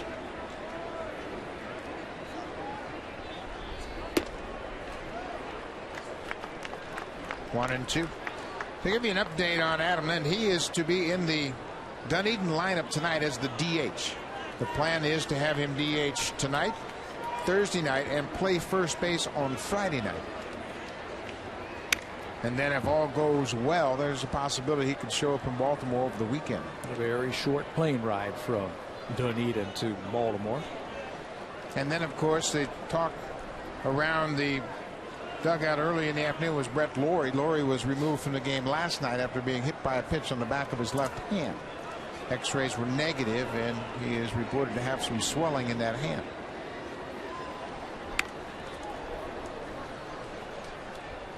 Ball and 2 strikes. And John Farrell was asked about, when you're going to call up Lawrie. He said, well, there's been no time frame for calling him up, but we're going to get him back into the lineup as soon as he's physically able to get back in the lineup in Las Vegas. For all we know, that could be tonight, knowing Brett Lawrie. Yeah, there's some swelling in there, but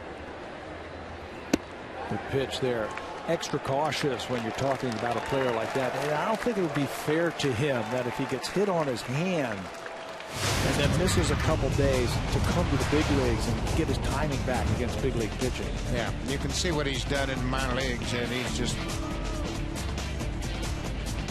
absolutely worn out minor league pitching.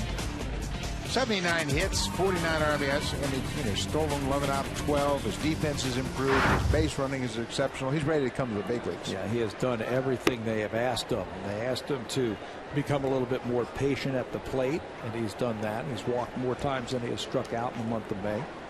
They asked him to become a better fielder, and he has worked very hard at that, and he has become a better fielder. 2 outs. The catcher, Carlos Santana.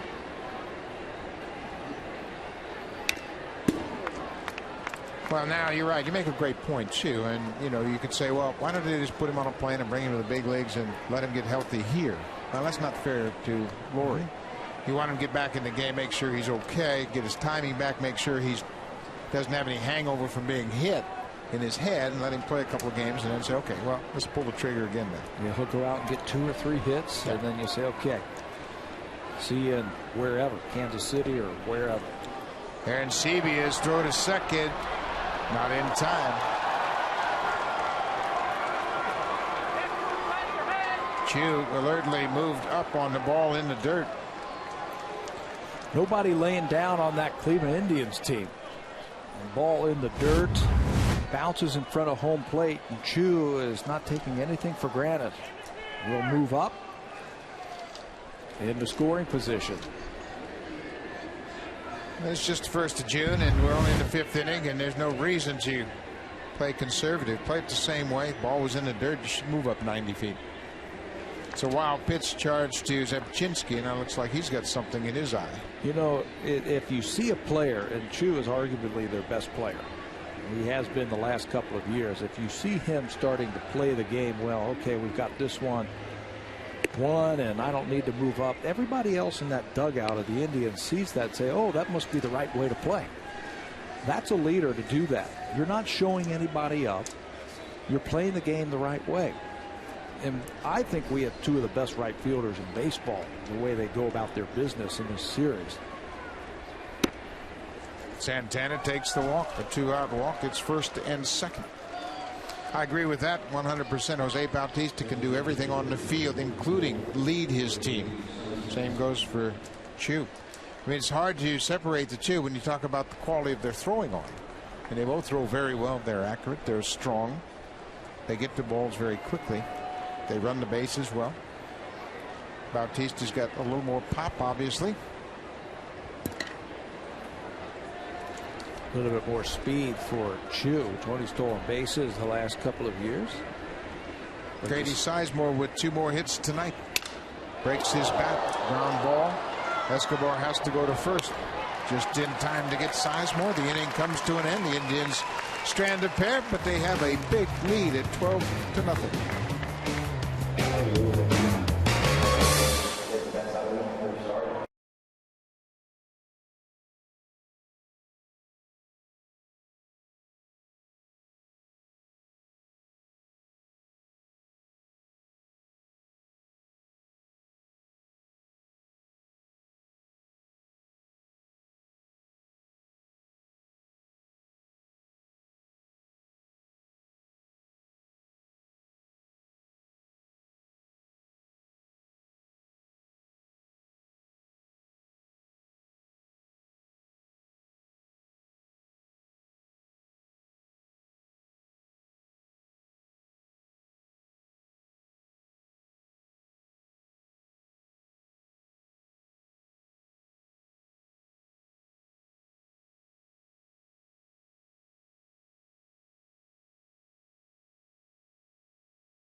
These are his numbers for the month of May. Laurie hit .349. 11 home runs in a month. How about Adam Malone? And he's coming on like gangbusters, both in the outfield and at the plate. He's also played first base. 23 ribbies, 6 home runs in a month. And how about Anthony Gose? At Double-A, hitting nearly 300, 32 hits. Got 4 homers. His steals are coming on, and he has played a very good center field, and he, like Chu and Bautista, has a very good outfield arm.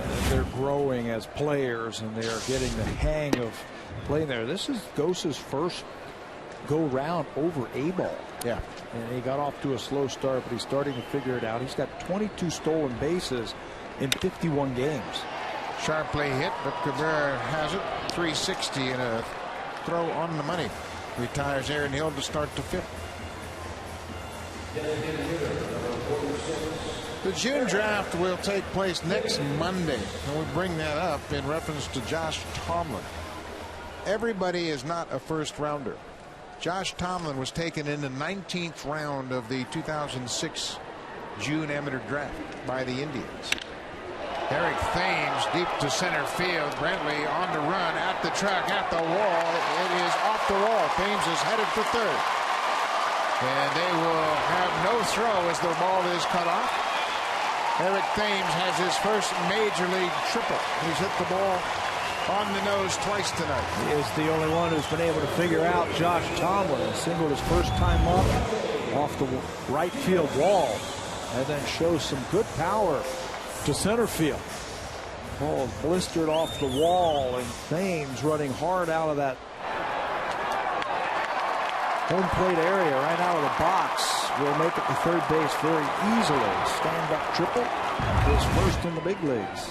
Well, he was robbed of an extra base hit in last night's game, and he has 2 hits here tonight. The only 2 hits off Josh Tomlin. Rajay Davis takes an inside pitch. So you were saying that he was a 19th round draft pick. There were 580 players picked before Josh Tomlin that year. He came out of Texas Tech. He was a junior. He actually was drafted in the 11th round by San Diego after his second season at junior college in 2005. But he wanted to go back into the draft. There's a shot to right, chewed back. He's not going to get this one. It's off the wall. Thames comes in to score. Davis is flying around the bases. Here's the throw to third. It is not in time. Don't see that very often. Back-to-back triples.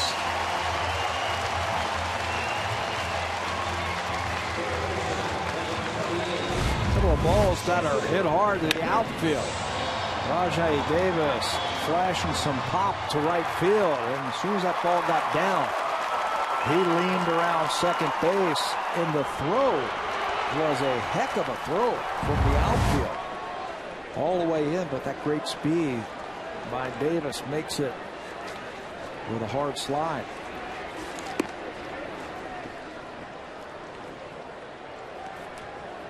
For Davis, that's his 4th triple of the season.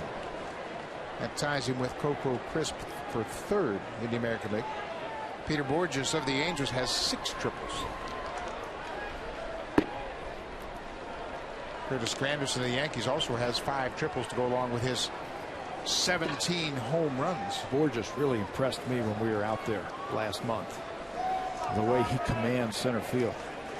All he has to do is get it in the gap, and he can fly around those bases. There's a broken bat, little looper into center. It's a base hit. That'll go all the way to the wall. Nix has got a chance to end up at 3. And he will. A stand-up triple for Jason Nix. 3 in a row. And the barrel of the bat is right there with Jason Nix at 3rd. That was a broken bat by Nix. A blooper into center field. He is left with the handle in his hand, and the barrel is right around 3rd base. Watch the barrel of the bat shoot all the way out there. He's left with the handle. Brantley comes in, thinks he has it, can't block it. When you don't catch it, you at least try and block it, and that's going to be 3 easily. And Nix has his first career triple. 3 triples in a row, coming with 1 out here in the 5th. Yunel Escobar trying to extend his personal hit streak. Stands at 12. That's the longest active hit streak in the American League.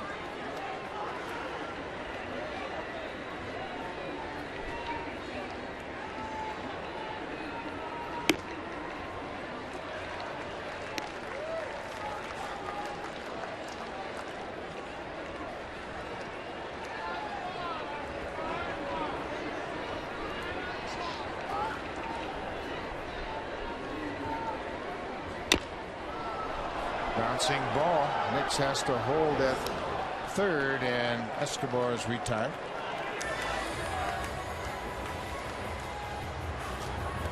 Mentioned that Tyler was an infielder also in college, so he handled that. He looked back at third base, make sure Nix wasn't going to try to sneak home. 2 outs here in the 5th.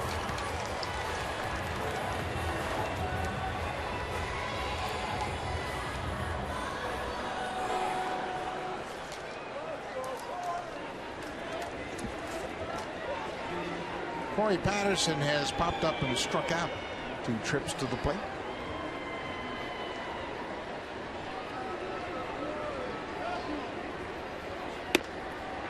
We mentioned Curtis Granderson, 17 homers, 5 or more triples before June 1st.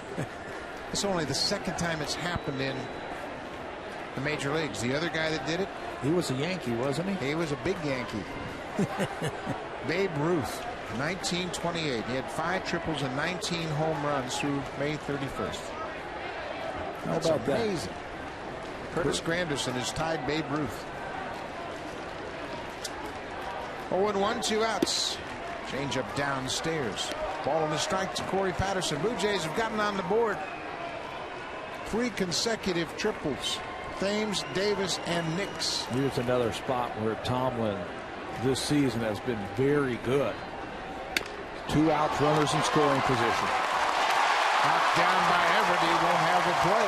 Nix comes in to score. Base hit for Corey Patterson. He'll pick up an RBI. Patterson has 27 ribbies now. I don't know that Everett would have had a play on Patterson had he caught it cleanly. Yeah, even if he comes up with it cleanly, there's no way he's going to throw him out. The goal has an infield hit. Just the 2nd hit given up this season by Josh Tomlin with 2 outs and runners in scoring position.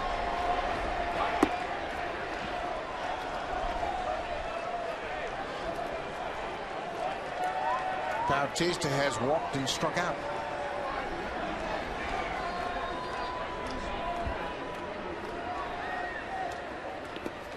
Ball in the dirt.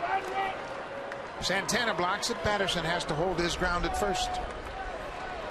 Casey Jansen appears to be ready and standing by in the Blue Jays bullpen. Mark Zepchinski with 2 innings of work.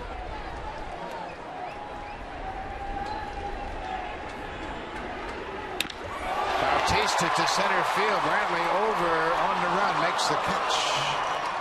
The Blue Jays finally break through against Josh Tomlin. It takes 3 triples in a row. They score 3 with 1 out. Eric Thames got it started. He goes to center field and hits one over the center fielder's head. Right behind him, Rajay Davis with blazing speed goes around the bases, and then this ball gets by the center fielder. 3 consecutive triples.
place on Friday, June 10th. It's presented by Sportsnet Radio, The Fan 590. The Blue Jays will take on the Red Sox. The game will begin at 7:07 p.m. Visit the pregame patio party near Section 224. Enjoy live music, win great prizes, including the opportunity to throw out the first pitch. Call the Blue Jays at 416-341-1234 for tickets. Log on to BlueJays.com or stop by most Rogers Plus locations. Matt Laporta jumps on the first pitch from Casey Jansen and rips it into left field. That is the 12th hit for the Indians. And Laporta, second of the night. Some defensive changes for the Blue Jays. Mike McCoy has taken over at shortstop for Escobar. His night is finished. Edwin Encarnacion will take over at third base. And shifting from third base over to second base, Jason Nix will take over there for Aaron Hill. So Hill and Escobar out of the game. Zach Hanahan, the third baseman for Cleveland, makes the first pitch strike. Casey Jansen, the fifth Blue Jays pitcher to work. Kyle Drabek started. He went just 2/3 of an inning. Gave up 3 hits. He was charged with 4 earned runs, walked 3, and struck out a batter.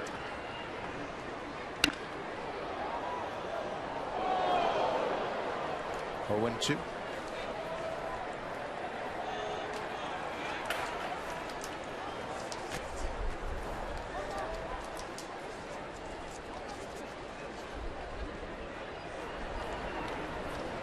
Casey Jansen making his 23rd appearance, has had a very good season.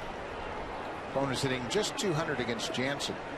16 hits, now 17 in 22 in the third inning. And he has been able to handle left-handers this year better than right-handers. Lefties hitting over 100 points lower versus Jansen, and that's one of the reasons why right there. That good breaking ball, he can spot down and in and gets the left-hander Hanahan to swing over the top of it. Jansen's first strikeout tonight. He is able to throw it on the inner half to lefties. He's also been able to backdoor it frequently this year versus the left-handers.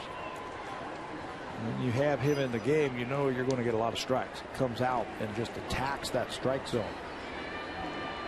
Adam Everett, the number 9 hitter, takes one outside. 12-3, Indians lead it. Two teams split the first 2 games of this 3-game series.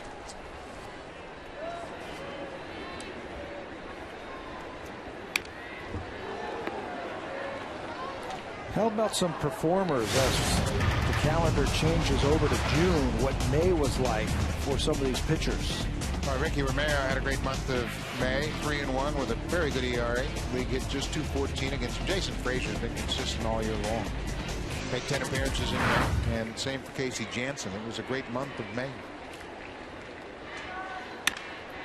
The ball is lined into center field. Rajai Davis gets over, cuts it off quickly. Laporta goes around second. He's headed to third.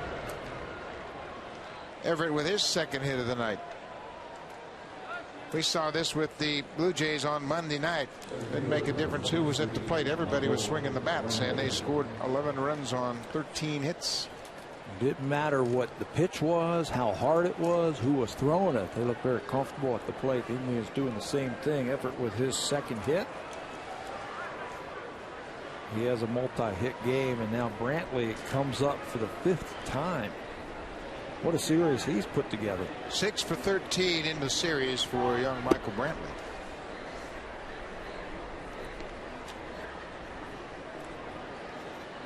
Brantley came with Matt Laporta from the Milwaukee Brewers in the CC Sabathia trade.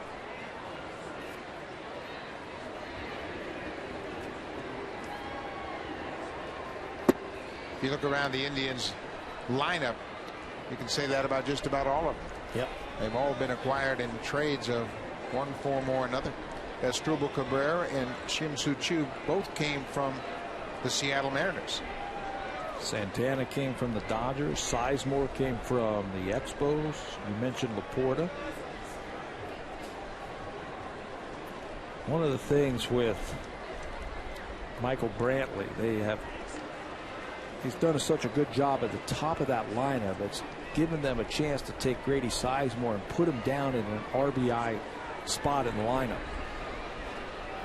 Sizemore was the leadoff hitter for this team. Always felt that he was better suited as a number 3, a number 5, or a number 6 hitter. Yeah, he's got the ability to hit for power, and certainly we've seen his extra base ability in this series.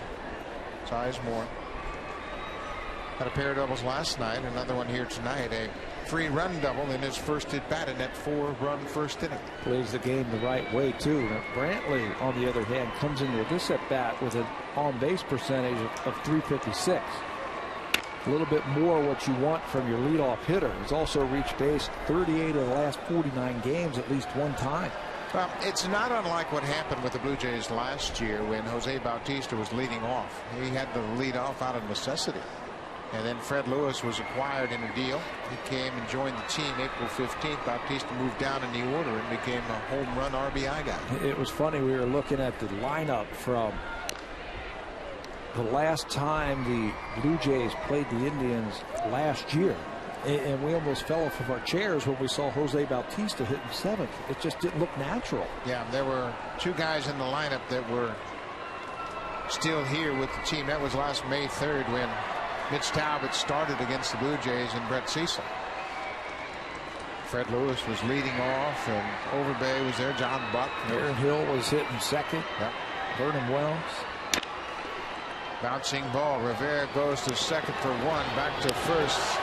Not in time. Casey Jansen got over there very quickly. McCoy's return throw just not quick enough to get Michael Brantley. Another run comes in as Laporta comes in from 3rd. Another RBI for Brantley. Came into this game 18 RBIs out of the leadoff spot, tied for 4th most in the American League, as he will pick up an RBI as he beats out that throw.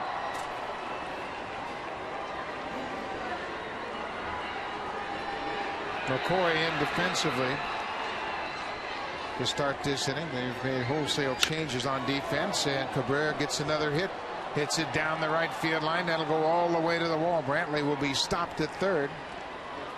Cabrera with his 3rd double of the night and his 4th hit of the night. He makes it look so easy too. You look at the numbers that he has put up this year. He has had 2 4 RBI games. He has had a 5-hit game, a 2 home run game. And this is his 4th hit of the game. A nice easy stroke down the right field line this time. 3 doubles, a single. And he also has a strikeout looking. You mentioned that 5-hit game with 2 home runs. It came on the 22nd of May against Cincinnati during interleague play. It's only the 2nd time a shortstop has had that type of game since 1920. 5 hits, 2 home runs in the same game. The last guy to do it was a Cincinnati Reds shortstop named Roy McMillan. I can't believe Troy Tulowitzki wasn't in there somewhere. Yeah, I would think that, but 5 hits and 2 home runs, that's a big day. That doesn't happen that often. It's a big week. Shin-Soo Choo still looking for his first hit.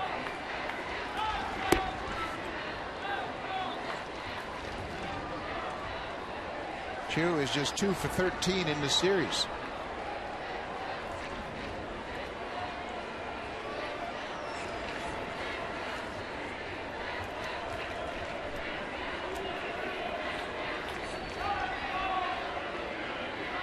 Ball and a strike. Ground ball. Jason Nix has it, and Choo's retired. 2 for 14 for the Indians right fielder. Indians come up with another one. They lead 13-3.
Mariner before he was traded for Eric Bedard.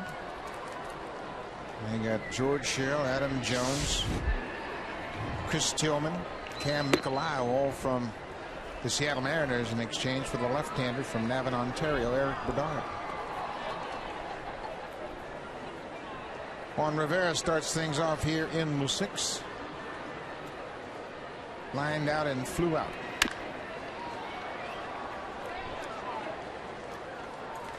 Jays will be on Sportsnet. It'll start Friday night, the first of 3 games against the Orioles. First time the Blue Jays have seen the Orioles this season. Friday night's action begins at 6:30 p.m. Eastern Time. That's the pregame show with Jamie Campbell and Greg Zahn. That's 3:30 p.m. Pacific Time. The Jays on Sportsnet, first of 3 in Baltimore. They're banged up a little bit too, aren't they? Sure, Roberts. They got Brian Roberts, Derek Lee on the disabled list. Derek Lee is down in Sarasota, as is Roberts. Lee's starting to swing the bat, but doesn't sound like he's going to be ready for this series on Friday. Some changes in their pitching staff also the last week or so. Brad Bergeson and Chris Tillman have been sent to the minor leagues.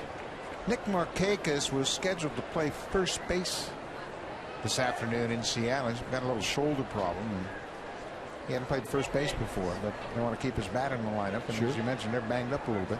Mattis is just coming back. I believe he was supposed to start today in that game. Cut on and missed. Rivera strikes out to start the 6th. Take a look at the Blue Jays and Orioles matchup. Carlos Villanueva will open up against the young left-hander Zach Britton. Ricky Romero, Jake Arrieta on Saturday. Those are both night games. And then Sunday at 1 Eastern Time, Jojo Reyes and Jeremy Guthrie. Jeremy Guthrie was the tough luck loser in last night's game in Seattle. Took a 2-0 lead into the bottom of the 8th inning, gave up a 3-run home run to Justin Smoak. And Arrieta got a line drive off of his foot. Pitched an inning and 2/3, something like that, the other night. JP Arancibia drills it over the head of Buck off the wall in left. Arancibia stumbled around first, and he has to go back. It looked like he twisted his ankle a little bit. Took an awkward step on the base at first base, and then compounded the situation as he rolled over his ankle. And it will go as a long single. Tomahawks this ball, gets some top spin on it. Just can't get some lift. George Poulos is going to go out and look after that stumble around the bag right there. Arancibia is saying he's okay. You see him come up limping slightly. You see Arancibia shaking his head that he's all right, and the Blue Jays have just one player on the bench, and that is Jose Molina. They've already used Mike McCoy defensively and Encarnacion's into the game. They only have 3 bench players, so Arancibia is trying to talk to the trainer and say, listen, I'm all right. I can stay in this game, and nothing's going to happen.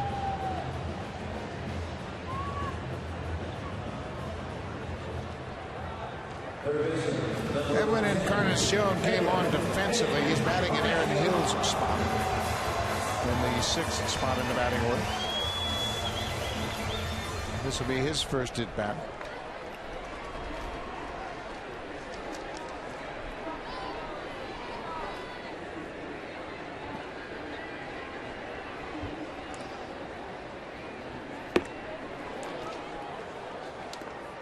Boy, Tomlin hasn't thrown 2 pitches at the same velocity all night long. No, he has mixed it up and used his curveball well against right-handers. Cut his fastball away. He hasn't thrown too many pitches in the middle of the dish. He has really worn out that outside part of the plate against those right-handers.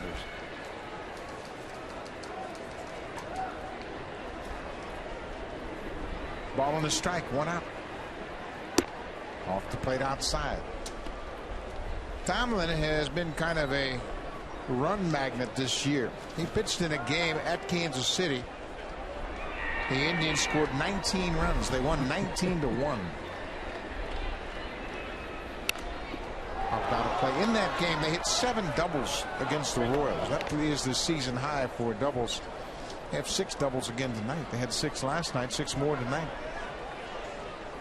Manny Acton might want to run this guy out there twice every 5 days. Not just once, right? You throw strikes and you keep your guys in the game. You have short innings. That's a base hit for Edwin Encarnacion. Well, it just makes everything crisp, the game. You're on your toes defensively. Tomlin gives up his 7th hit of the night. We mentioned the Indians will open up a 4-game series against the Texas Rangers tomorrow night, so they're in no rush to go to their bullpen. They just like to keep everybody as rested as possible down there with a 4-game series against that tough Rangers ball club. Yeah, it's been a good bullpen, too. 3rd best relief ERA in the American League. So keep them rested. Getting 13 runs will certainly help the starter go deep in the game. Eric Thames with 2 hits in this game.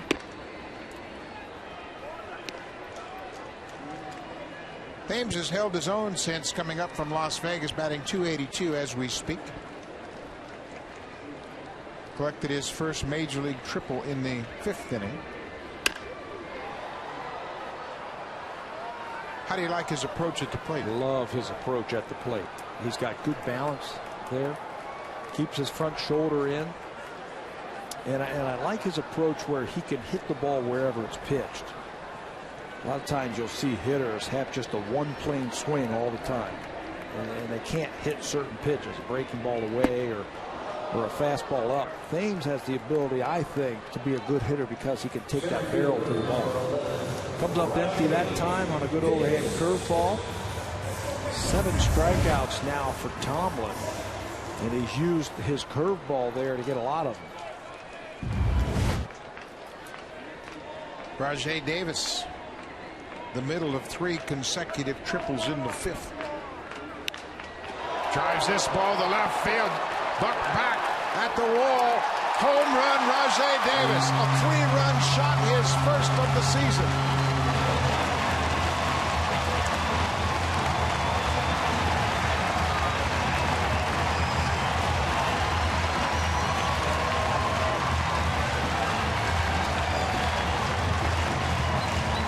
Showing some spark the last 10 days or so.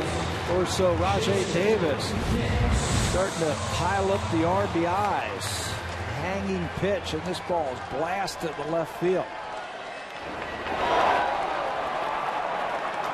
Really no chance as this one lands in the bullpen. Jason Nix gets underneath it. Buck stumbled and then rights himself, and he's there to make the catch and end the inning. But the Blue Jays add 3 more. But they still trail by 7.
starting to swing the bat well. Jay Bruce has really become a great power hitter. Leads the National League in RBIs.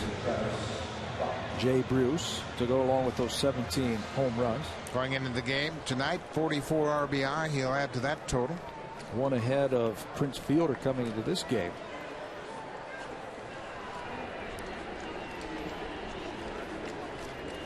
Travis Buck will be the first batter to face John Roush. Roush in and out of the bullpen to work the 7th.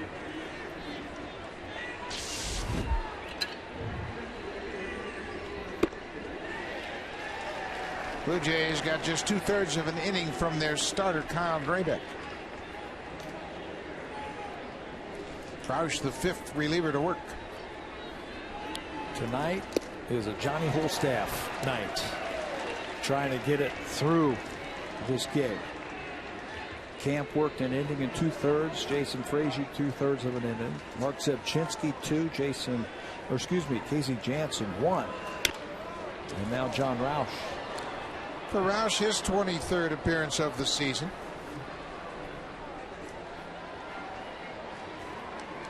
John Farrell's done a good job of spreading around the workload. He has 8 relievers, obviously, so he has some options, but no one has been abused, and that ball goes right off of John Roush. It'll be a base hit for Travis Buck. You got to keep them all fresh.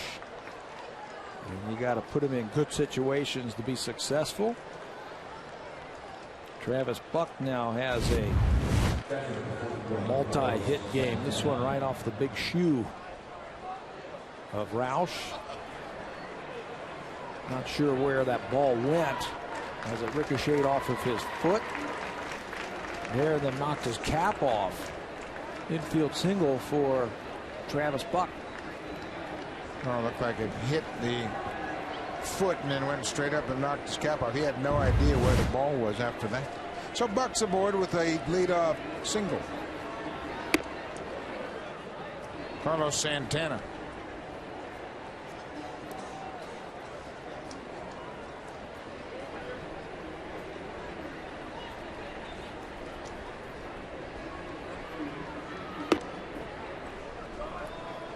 Two and 0.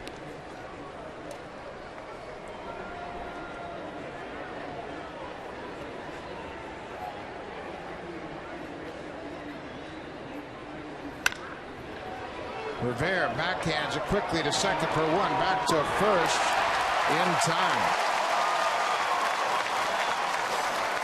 Rivera continues to impress with his glove work at first. He made a good, accurate throw to Mike McCoy at second, who returned it to Big John Roush covering first. Doesn't panic. Look at the short hop. He backhands it. That's a play that takes first baseman a long time to understand and to get down. Makes it look like he's been doing it for 10 years. Makes a good feed to McCoy. He has looked very good over at first base defensively. Grady Sizemore jumps back from an inside fastball. Rivera's play at first has made an easy decision for John Farrell. When Adam Lynn comes back, Lynn's going to be eased into first base because Rivera has played it so well. Yeah, they didn't know what they had when they had put Rivera over there. In spring training, it was Edwin Encarnacion, but Rivera has turned out to be the better defender. So when Lynn comes back, they don't have to put him out there at first base. They can DH him. They can ease him into the rotation.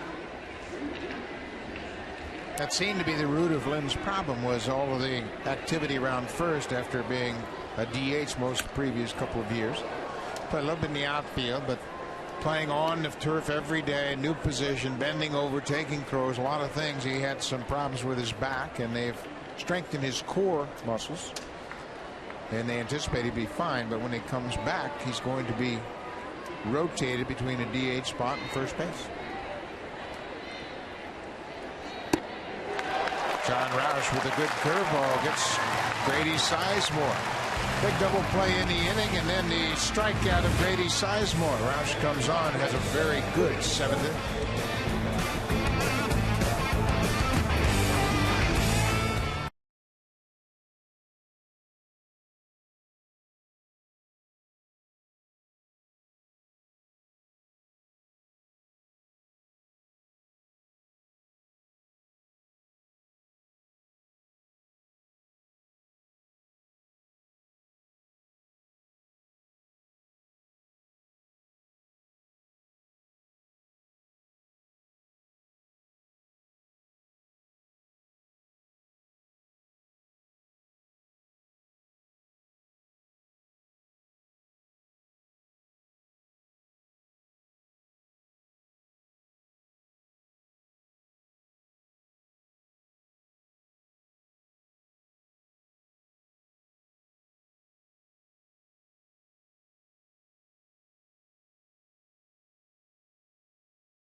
6 earned runs are the most runs he's allowed this season. 7 strikeouts, but he had a comfortable lead early in the ball game. His team put him up to a 12-0 lead after 3. Added another one in the 6th, and so he leaves in line for his 7th win of the season. And keeps his streak intact. Josh Tomlin, we'll talk about that. Chad Durbin will take over for Tomlin. Durbin's had a good month of May. The veteran right-hander comes in here. This will be his 21st game of the season. Mark McCoy, his first at bat, rips it in the left field. McCoy, part of the defensive changes in the 6th. Took over at shortstop for Yunel Escobar. Escobar's hit streak came to an end tonight at 12 games. So Corey Patterson had an infield hit and picked up an RBI in the 5th.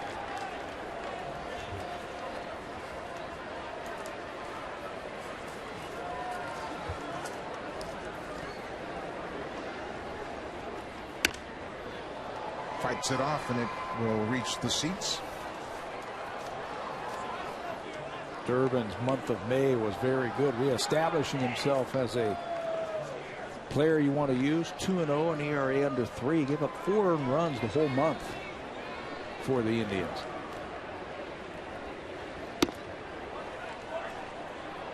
Peeled down at third. Ted Barrett said Patterson went too far. Corey Patterson picked up that RBI, as we mentioned. That came in the 5th. That gives him 27 RBI for the season. That's good to be tied for second with Adam Lynn behind Bautista. Santana has the ball ricochet off of him, and McCoy goes into second on the wild pitch.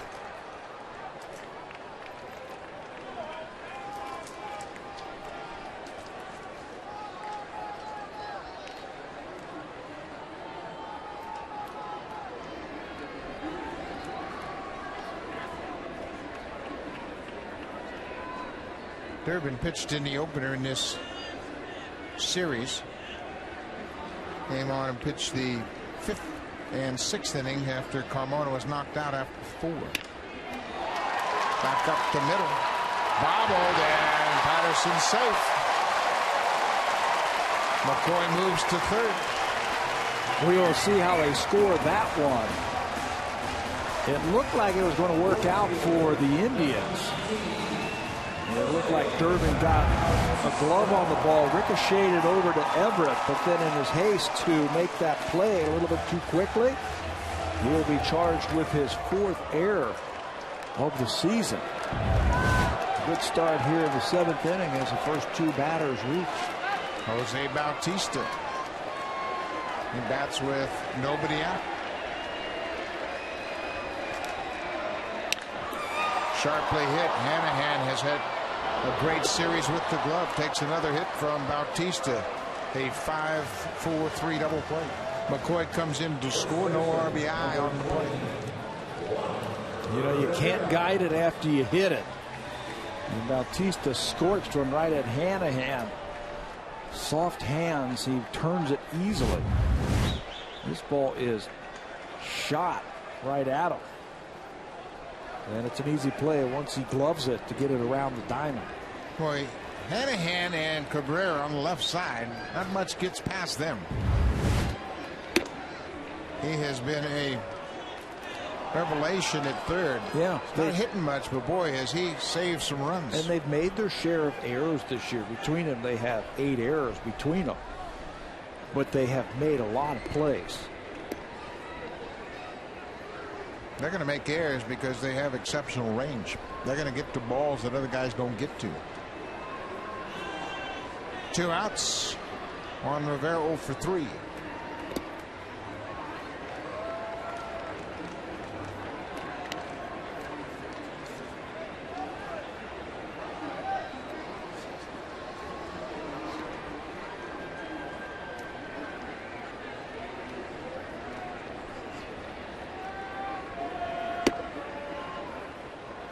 One and 2.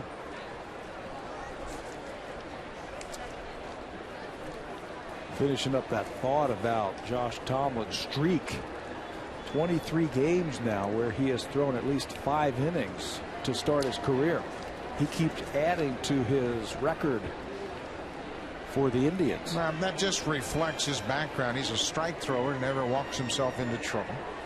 He won every place he pitched in the minors. Bouncing ball, Everett get another chance. This time he makes the play on Rivera. Durbin comes in and gives up a run on a hit.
Rajai Davis, and he will connect off of Josh Tomlin. His first home run of the season. 3 RBI home run. He also had an RBI triple. 4 RBIs, a season high 4 RBI game for Rajai Davis.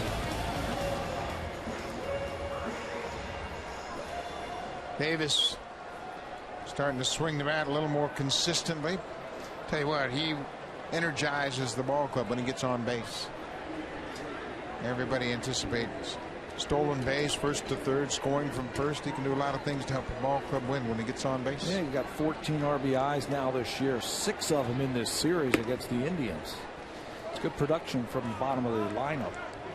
John Roush in his second inning of relief. Gave up a single to Travis Buck, got a double play, and then struck out Grady Sizemore.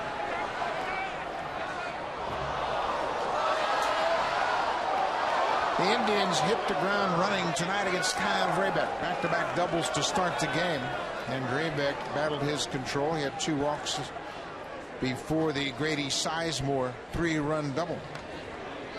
Drabek would be knocked out after 2/3. Matt Laporta has another hit. He has 3 hits.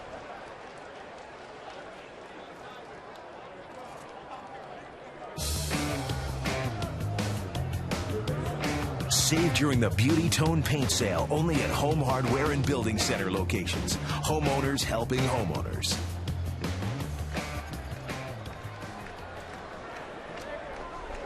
Matt Laporta is aboard to start the 8th inning for Cleveland. Jack Hanahan hits it into center field. Rajai Davis is there. 1 out. 6 players with multi-hit games now for the Indians tonight.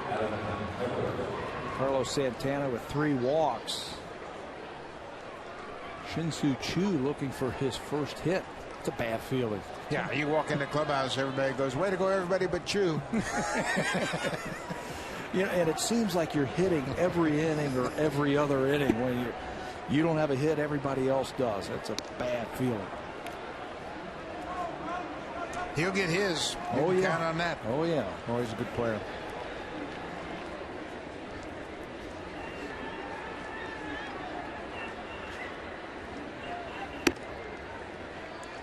There's a strike. Ball on the strike. Adam Everett has a couple of hits. starting in place of Orlando Cabrera at second base tonight.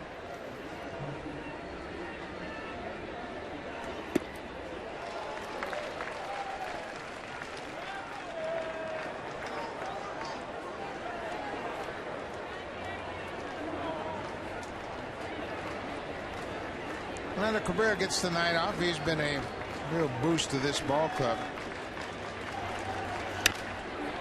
Challenge some of the younger players to push a little harder. Asdrubal Cabrera has really taken off since Orlando Cabrera has joined the ball club. Kind of did the same thing with Joey Votto in Cincinnati. Kind of pushed Joey Votto and challenged him to drive in 100 runs. And Votto said, I can't drive in 100 runs. Sure enough. Pushing the veterans, telling them something that, you know, maybe they don't believe in their heart. He goes, I believe in you. I think you're going to drive in 100 runs. And Votto with Cincinnati did the same. Been a winner. Played on some winning teams the last few years. And that's what it takes when you have an outsider come into your organization and look at a team and say, hey, you're a better player than this. Yeah. And that's exactly what he did to Asdrubal Cabrera. He said, you're a better player. Pushing Santana the same way. You've got to be able to do things. And he's all about winning. He's been to the playoffs the last 4 seasons with 4 different teams. Not by accident. Kind of like the Don Baylor of this generation. Tom Taylor, that's right. Or the Eric Hinsky. Yep. Eric Hinsky goes to the World Series more than anybody. This has popped up. Rivera had one blow back over his head, and this time he stays with it, makes the catch. Yeah, they're telling Eric Hinsky, hey, pick up Hinsky and your team's got a chance to get to the playoffs. I think you need to start saying that about Orlando Cabrera. Problem is, he's 35 years old now. His skills have tailed off a little bit, but the intangibles are what's really helped the Indians here.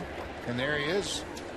You know, he's talking to Santana right now in a game that's pretty much well in hand. 13-7. He might not be in the lineup, but he's not taking a day off. Trying to help his ball club. 2 outs, Michael Brantley. His 6th at bat.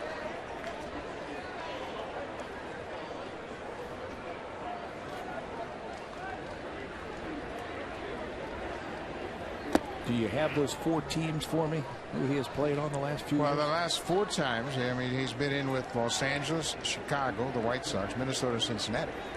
But he's been in the playoffs every year since 2004. How about Boston? That's right. He was the shortstop on that World's Championship team for the Red Sox in 2004. Played in all 4 games of the World Series. Played in 4 games. He had 4 hits and 17 at bats and drove in 3 runs. Some people just know what it takes to win.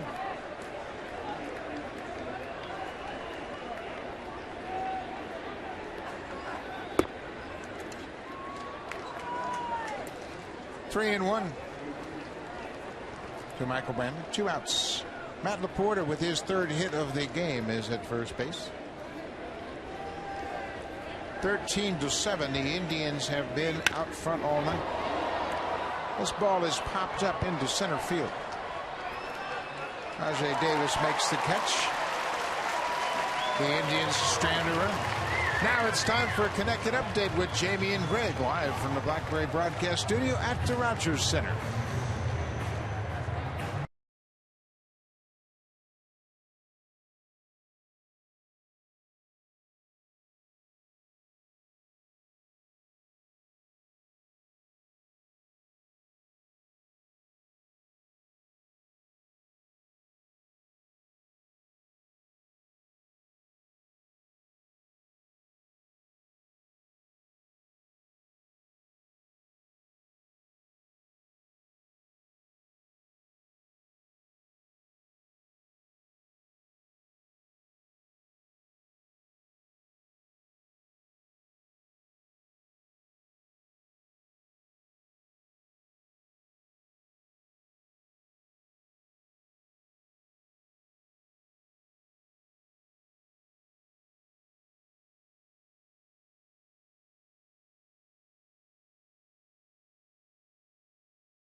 on the Orioles, who are 24-29. Then Kansas City, for the first time, will be at Royal Stadium for a 4-game series. Royals got some interesting young players. Eric Hosmer really off to a great start in his young career. Then right back here to Rogers Center. Red Sox and Orioles come back into town. And then interleague play will go to Pat Tabler's hometown, Cincinnati, take on the Reds. Get to see Joey Votto up close and personal. Jay Bruce, Joey Votto, Dusty Baker's Reds, and that'll be the beginning of interleague play for a second go-round. Frank Herman comes on to pitch the 8th inning. Chad Dermott to work the 7th.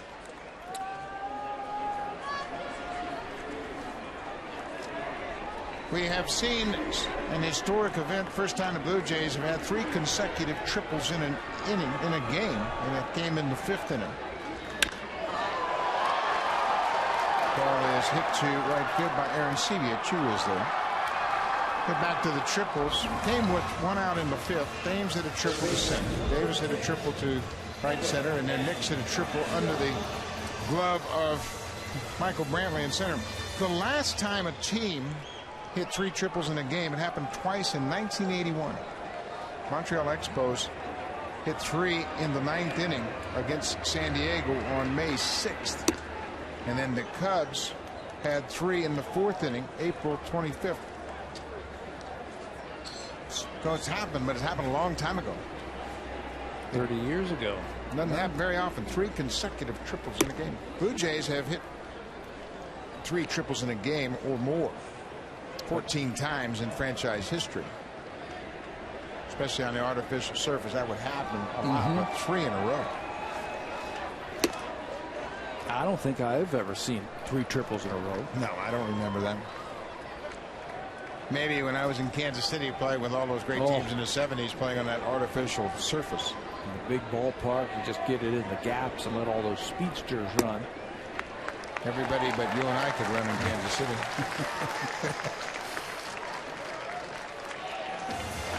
Encarnacion takes the walk with 1 out. Eric Thames has had a big night at the plate. He singled, tripled, and struck out.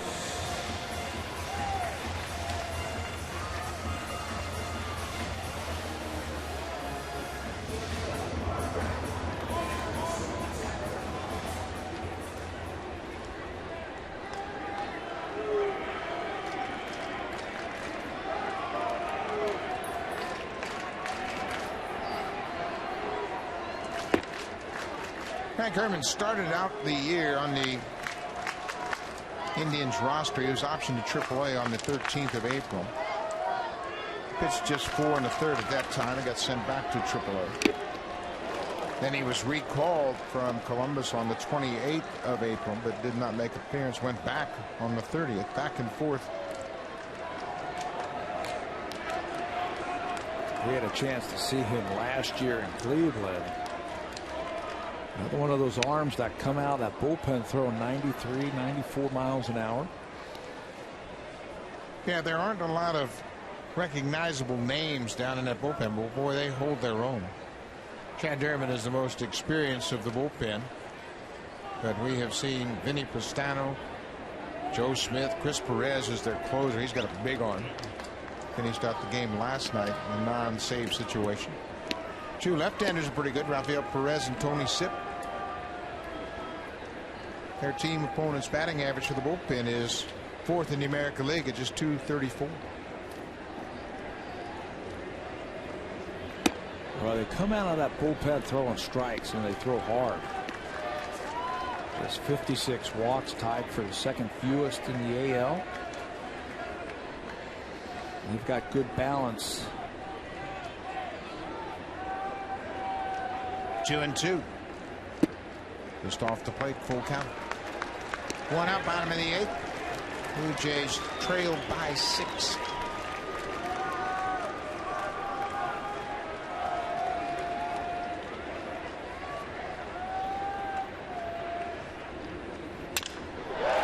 Thames has a 3-hit night.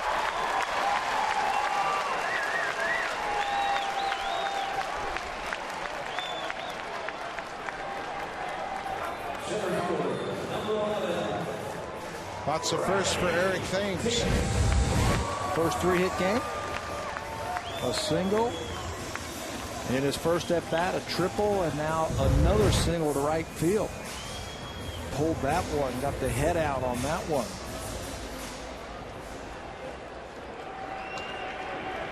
Another interesting young position player. We saw David Cooper early in the season. He hit his first major league home run. Now Rajai Davis is 2 for 3. Triple and a homer.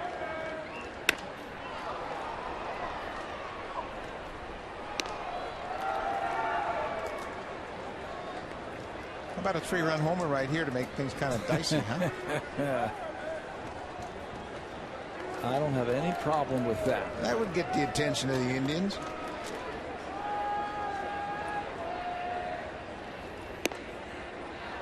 Off the plate. Well, if Davis can do that consistently, that's the problem pitch that gives him so many headaches. That outside pitch, whether it's a fastball or a breaking ball.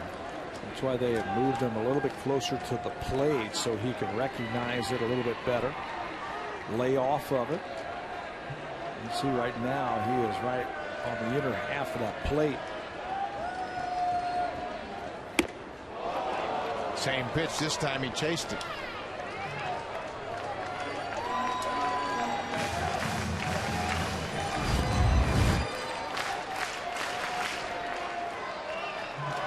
He knows that he chased a pitch that was up and out of strike zone. Now he's got some work to do.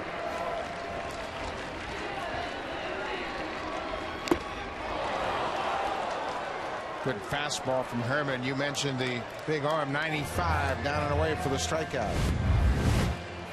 Cleveland's bullpen is, in terms of earned run average, third best in the American League. They've got some options down there.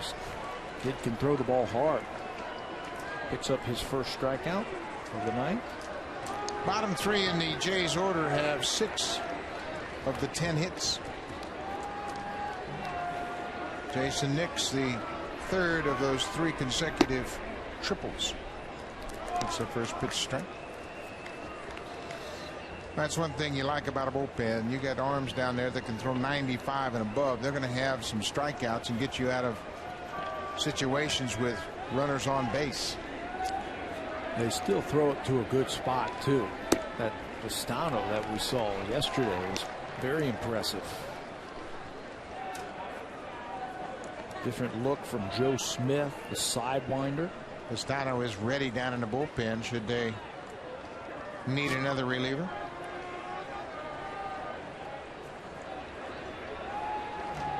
Following the strike, 2 outs, 2 on. Popped into right. Chu gives ground. Now he comes in a couple of steps and makes the catch. The Blue Jays strand a pair. We have played 8 innings here at Rogers Center. The Indians lead 13-7.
Goodbye waiting. Another first only from Rogers. Well, the timing for Grady Sizemore couldn't be better. Came off the disabled list, was 0 for 12, but in the last 2 games he has been a double machine.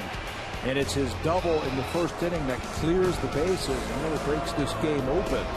4 runs in the first inning, 8 runs in the third inning. Grady Sizemore is starting to drive the ball like he did a couple of years ago before he injured his knee. New pitcher for the Blue Jays will be the 6th reliever to work here tonight. And they've done a good job as they have had to make up for a short outing by the starter. Frank Francisco will come on to pitch tonight. John Roush went 2 innings, allowed just 2 hits and nothing else. 5 for 8 and saves for Francisco. There are his numbers: 14 2/3, 15 hits. Chance here to get some work in. The first batter he'll face, Estrubal Cabrera's had a big night. If you think 3 doubles and a single are a big night, I guess you could say that. 3 RBIs and a couple of runs. He has hiked that average up. 307 as we speak. He now has increased his RBI total to 39.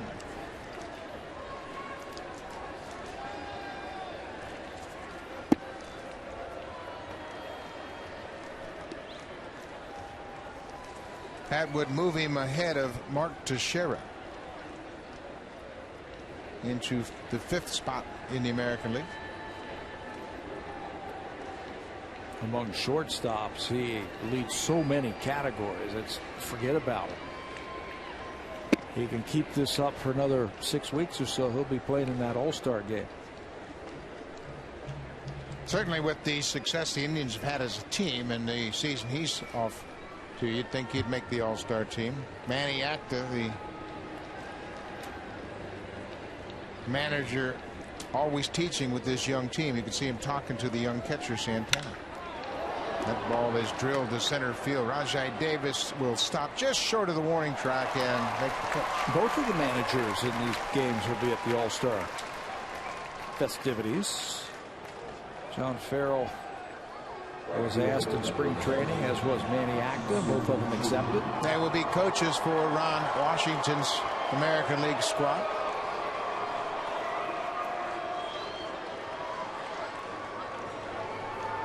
Manny Acta and the Indians on the verge of winning 2 of 3 in this series and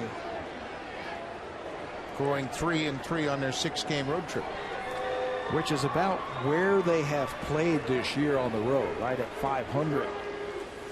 It's their home record where they have really distanced themselves from everybody else. Well, that's the old baseball formula. You play 500 on the road and wear out teams at home, and the Indians have gone 19-6 in their home ballpark. A win tonight, they would improve to 500. Shin-Shu Chu, Bautista on the run. He can't get it. Plays it off the wall. Here's a strong arm. He's going to stop Chu. So Chu gets a base hit, his first of the night. He knows who is out right field for the Blue Jays. This ball is stung by Chu. He's hit the ball hard a couple of times tonight, but this will be his first hit. Knocks it over the head of Bautista, comes right to him, and he's still playing the game hard. He wants to hold Chu to a single, and he does just that. And pride is on the line there. The 2 best right fielders in the American League, and Bautista said, "You're not getting the second on me." So there's 1 out. Bouncing ball off the glove of Encarnacion. That'll go into the outfield. Chu will go around second and move into third. It's a base hit for Travis Buck. Buck's had a 3-hit night.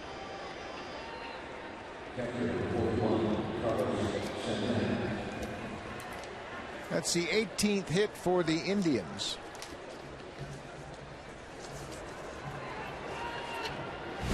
Buck has worn out the Blue Jays in his short career here at Rogers Center, hitting about 340 as he comes up with base hit off the glove of Encarnacion.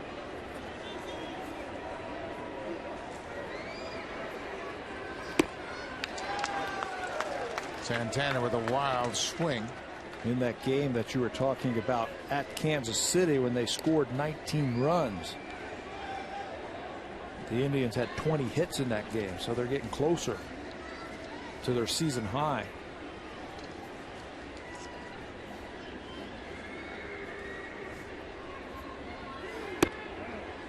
There's a good breaking ball. Santana's in a hole 0-2. That game in Kansas City, 19-1, Indians won it. Starting pitcher that night for Cleveland, Josh Tomlin.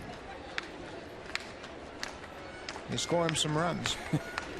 Came into this game with a run support average over 6.5 per start.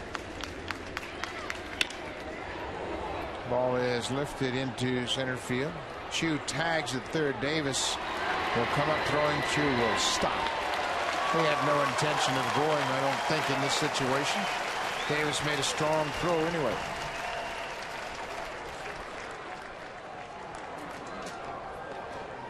Josh Tomlin doesn't need many run support. He doesn't need many runs in support. He's the kind of guy that will just keep in the ball game no matter what.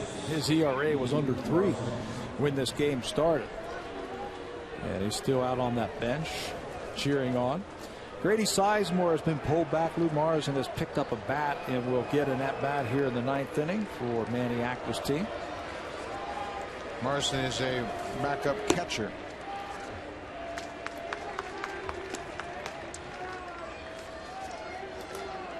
He was acquired from Philadelphia in the Cliff Lee deal. And he's had a rough start to his season.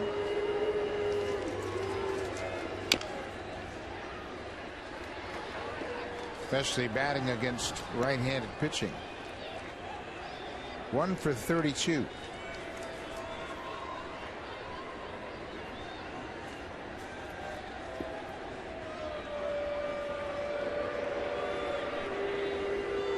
Sizemore's had a good series and a good bounce back. After a tough start to his return to the active roster, he went 0 for 12 in Tampa Bay. Looks a little bit more like Grady Sizemore now. Yeah, driving the ball the other way, turning on pitches on the inner half. Good to see him healthy again. 1 and 2, 2 outs. Lined right to third. That's the way it's been for Marsden. When he does hit it well, it's right at a defender. 2 hits, but they strand 2. Blue Jays will bat in the bottom of the 9th, trailing by 6.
Bruce earlier in that ball game going deep, and now Joey Votto wins it in the 8th inning. Rafael Perez will come out of the bullpen. Much better season this year for Perez. Last year he pitched 61 innings, 72 hits, 36 strikeouts, almost as many base on balls, but was 6-1 with an ERA of 3.25. This year much better, sharper around the plate now in his 4th big league season. Mike McCoy 1 for 1. He came on in the 6th inning defensively, taking over at shortstop for Escobar.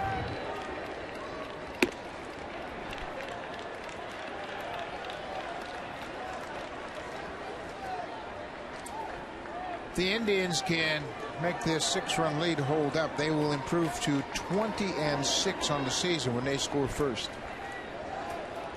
They scored 4 in the first inning here tonight. Killer instinct right there when you jump ahead. I don't know if it's in their pitching staff or the rest of their hitters, but they didn't stop tonight. They got ahead 12-0 very early and just kept putting together good at bats. They got shut out twice down in Tampa Bay. David Price and Jeremy Hellickson Friday and Sunday respectively. They won the middle game 7-3 against Tampa Bay. And then they had a little rude welcome into Rogers Center. They got beat 11-1 in the opener. But they look like they will end up this 6-game trip 3-3 before they go home and take on the Texas Rangers. The resurgent Texas Rangers. The Rangers will be in Cleveland for 4. Their pitching is starting to come together, if you ask me. Colby Lewis today was great. Matched up against David Price. C.J. Wilson has been throwing the ball really well.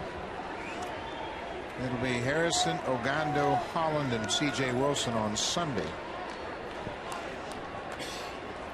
That's who the Rangers will send to the mound in the 4-game series. Straight off walk.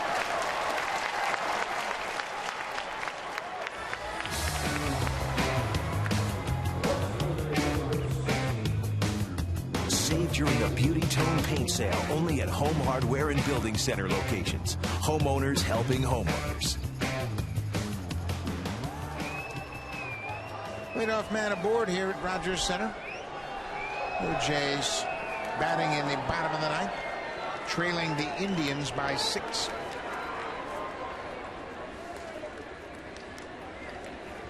Corey Patterson had an RBI base hit back in the 5th inning.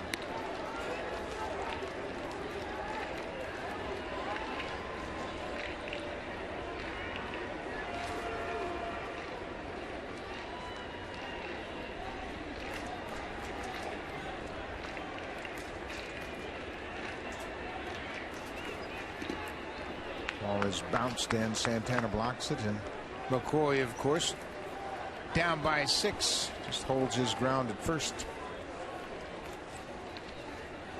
I've been impressed with Santana as a catcher.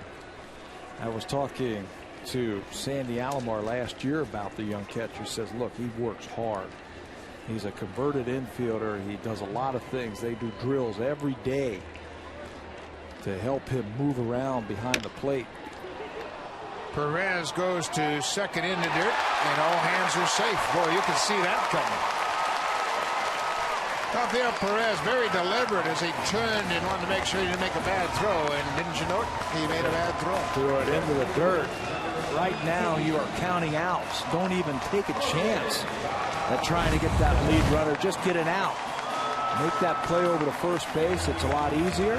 Throws that one in the dirt. Cabrera can't come up with it. Patterson's aboard along with McCoy at second.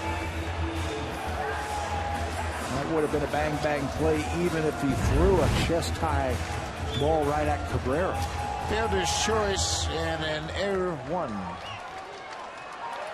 So now Bautista has a couple more on. Bautista's been held hitless. He is officially 0 for 3. He walked in the first.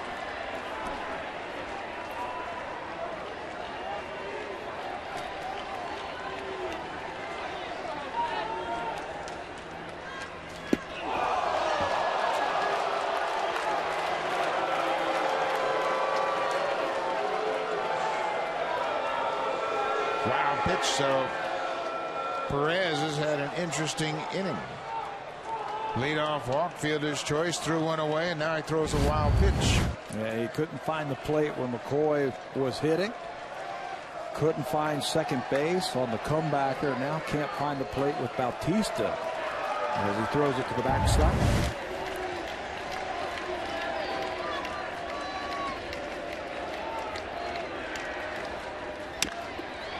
Bouncing ball off the glove of Hanahan.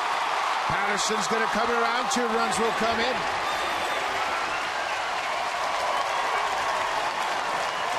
Give Bautista now 40 RBIs. The Indians defense helping him out that time, getting a couple of runners into scoring position and haven't hit the ball out of the infield. Was robbed of a hit last time when he smoked one right at Hanahan. This time the wicked bounce right off the glove of Hanahan and will go as a single. 2 runs come across. It's now 13-9, nobody out. And Manny Acta is out to the mound. Rafael Perez had a forgettable outing. He walked the leadoff batter, charged with an error, had a wild pitch, and now gives up a base hit. Cost him 2, and here comes Vinny Pestano, hard throwing reliever, and he wants to go to work.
Two RBI. And they finally get a ball by Hanahan. It takes a wicked hop right off of his glove. Bautista will get 2 RBIs on it, pushing his season total to 40 as Patterson scored from second. And they have cut the lead now to 4. Nobody out here in the 9th inning. Vinny Pestano now into the game, and we saw him last night and we're very impressed. Throws hard. He's got a good hard sinker, good hard slider. Cut his fastball a little bit, struck out the side. In the 8th inning. Up and away, ball 1. Jose Bautista picked up 2 RBI with that base hit off the glove. He leads the American League in at bats per RBI, 4.42 ABs per every RBI. He is really racking them up. And here's a guy that has missed 8 games. When you look at the leaders in at bats, Bautista trails, and then you factor in all the walks he's been issued. It's remarkable what he's been able to do as far as home runs and RBI. They never pitch to him with the game is on the line or runners are in scoring position in a close ball game. That's a nasty breaking pitch. Big sweeping breaking pitch after a 91-mile-an-hour fastball.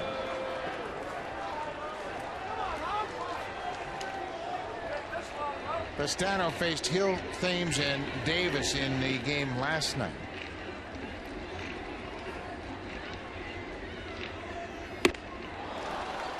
And right back with a good fastball. First out of the inning. Pretty free and easy right there. So in his career, he has faced 4 Blue Jays, and he has struck them all out. That time elevating a fastball. Can't catch up to it.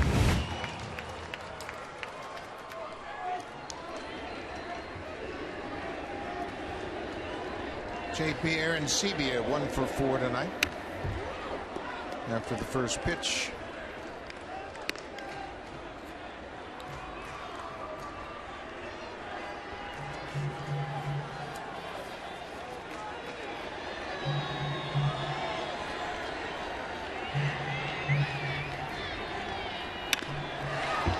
Bouncing ball. Hanahan has it. Second base for one. Back to first, not in time. Bautista's forced at second. Blue Jays are down to their final out. They have played very good defense, the Indians, in this series. Hanahan especially robbed the Blue Jays a couple of times last night with great plays. Can't finish it off there.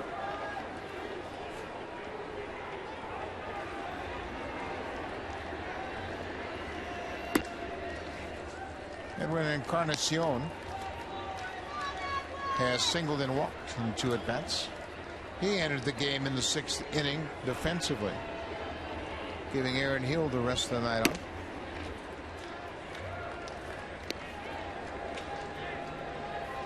Two and 0. 2 outs in the 9th. Blue Jays have scored 2 to make it a 4-run game.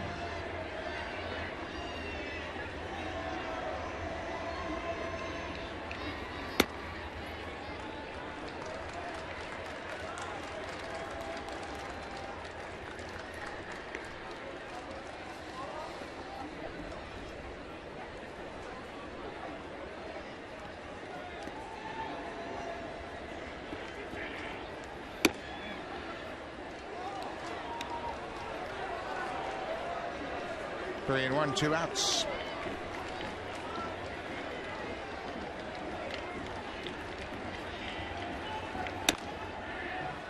Encarnacion walks for a second time tonight. So Eric Thames will step to the plate. He's had a big night. His first career 3-hit night, his first major league triple. And his first major league home run would make things awfully interesting here in the bottom of the ninth. I want to see him turn around one of those fastballs. You are not kidding. You know, he's looking for something like that. Just give me a chance. Home run cut. Just about every swing he takes is a home run cut. He got a pretty good pitch to hit. Disappointed he fouled it back.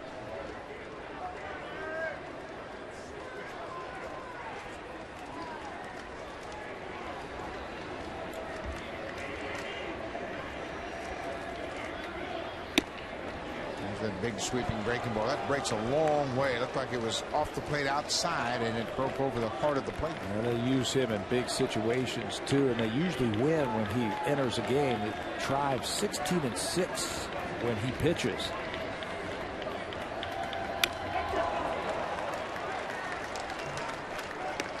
Another good cut. This is Thames' 3rd professional season. He was drafted in 2008 but did not play until the 2009 season. 0-2, 2 outs. Tried to catch that outside corner with that breaking ball.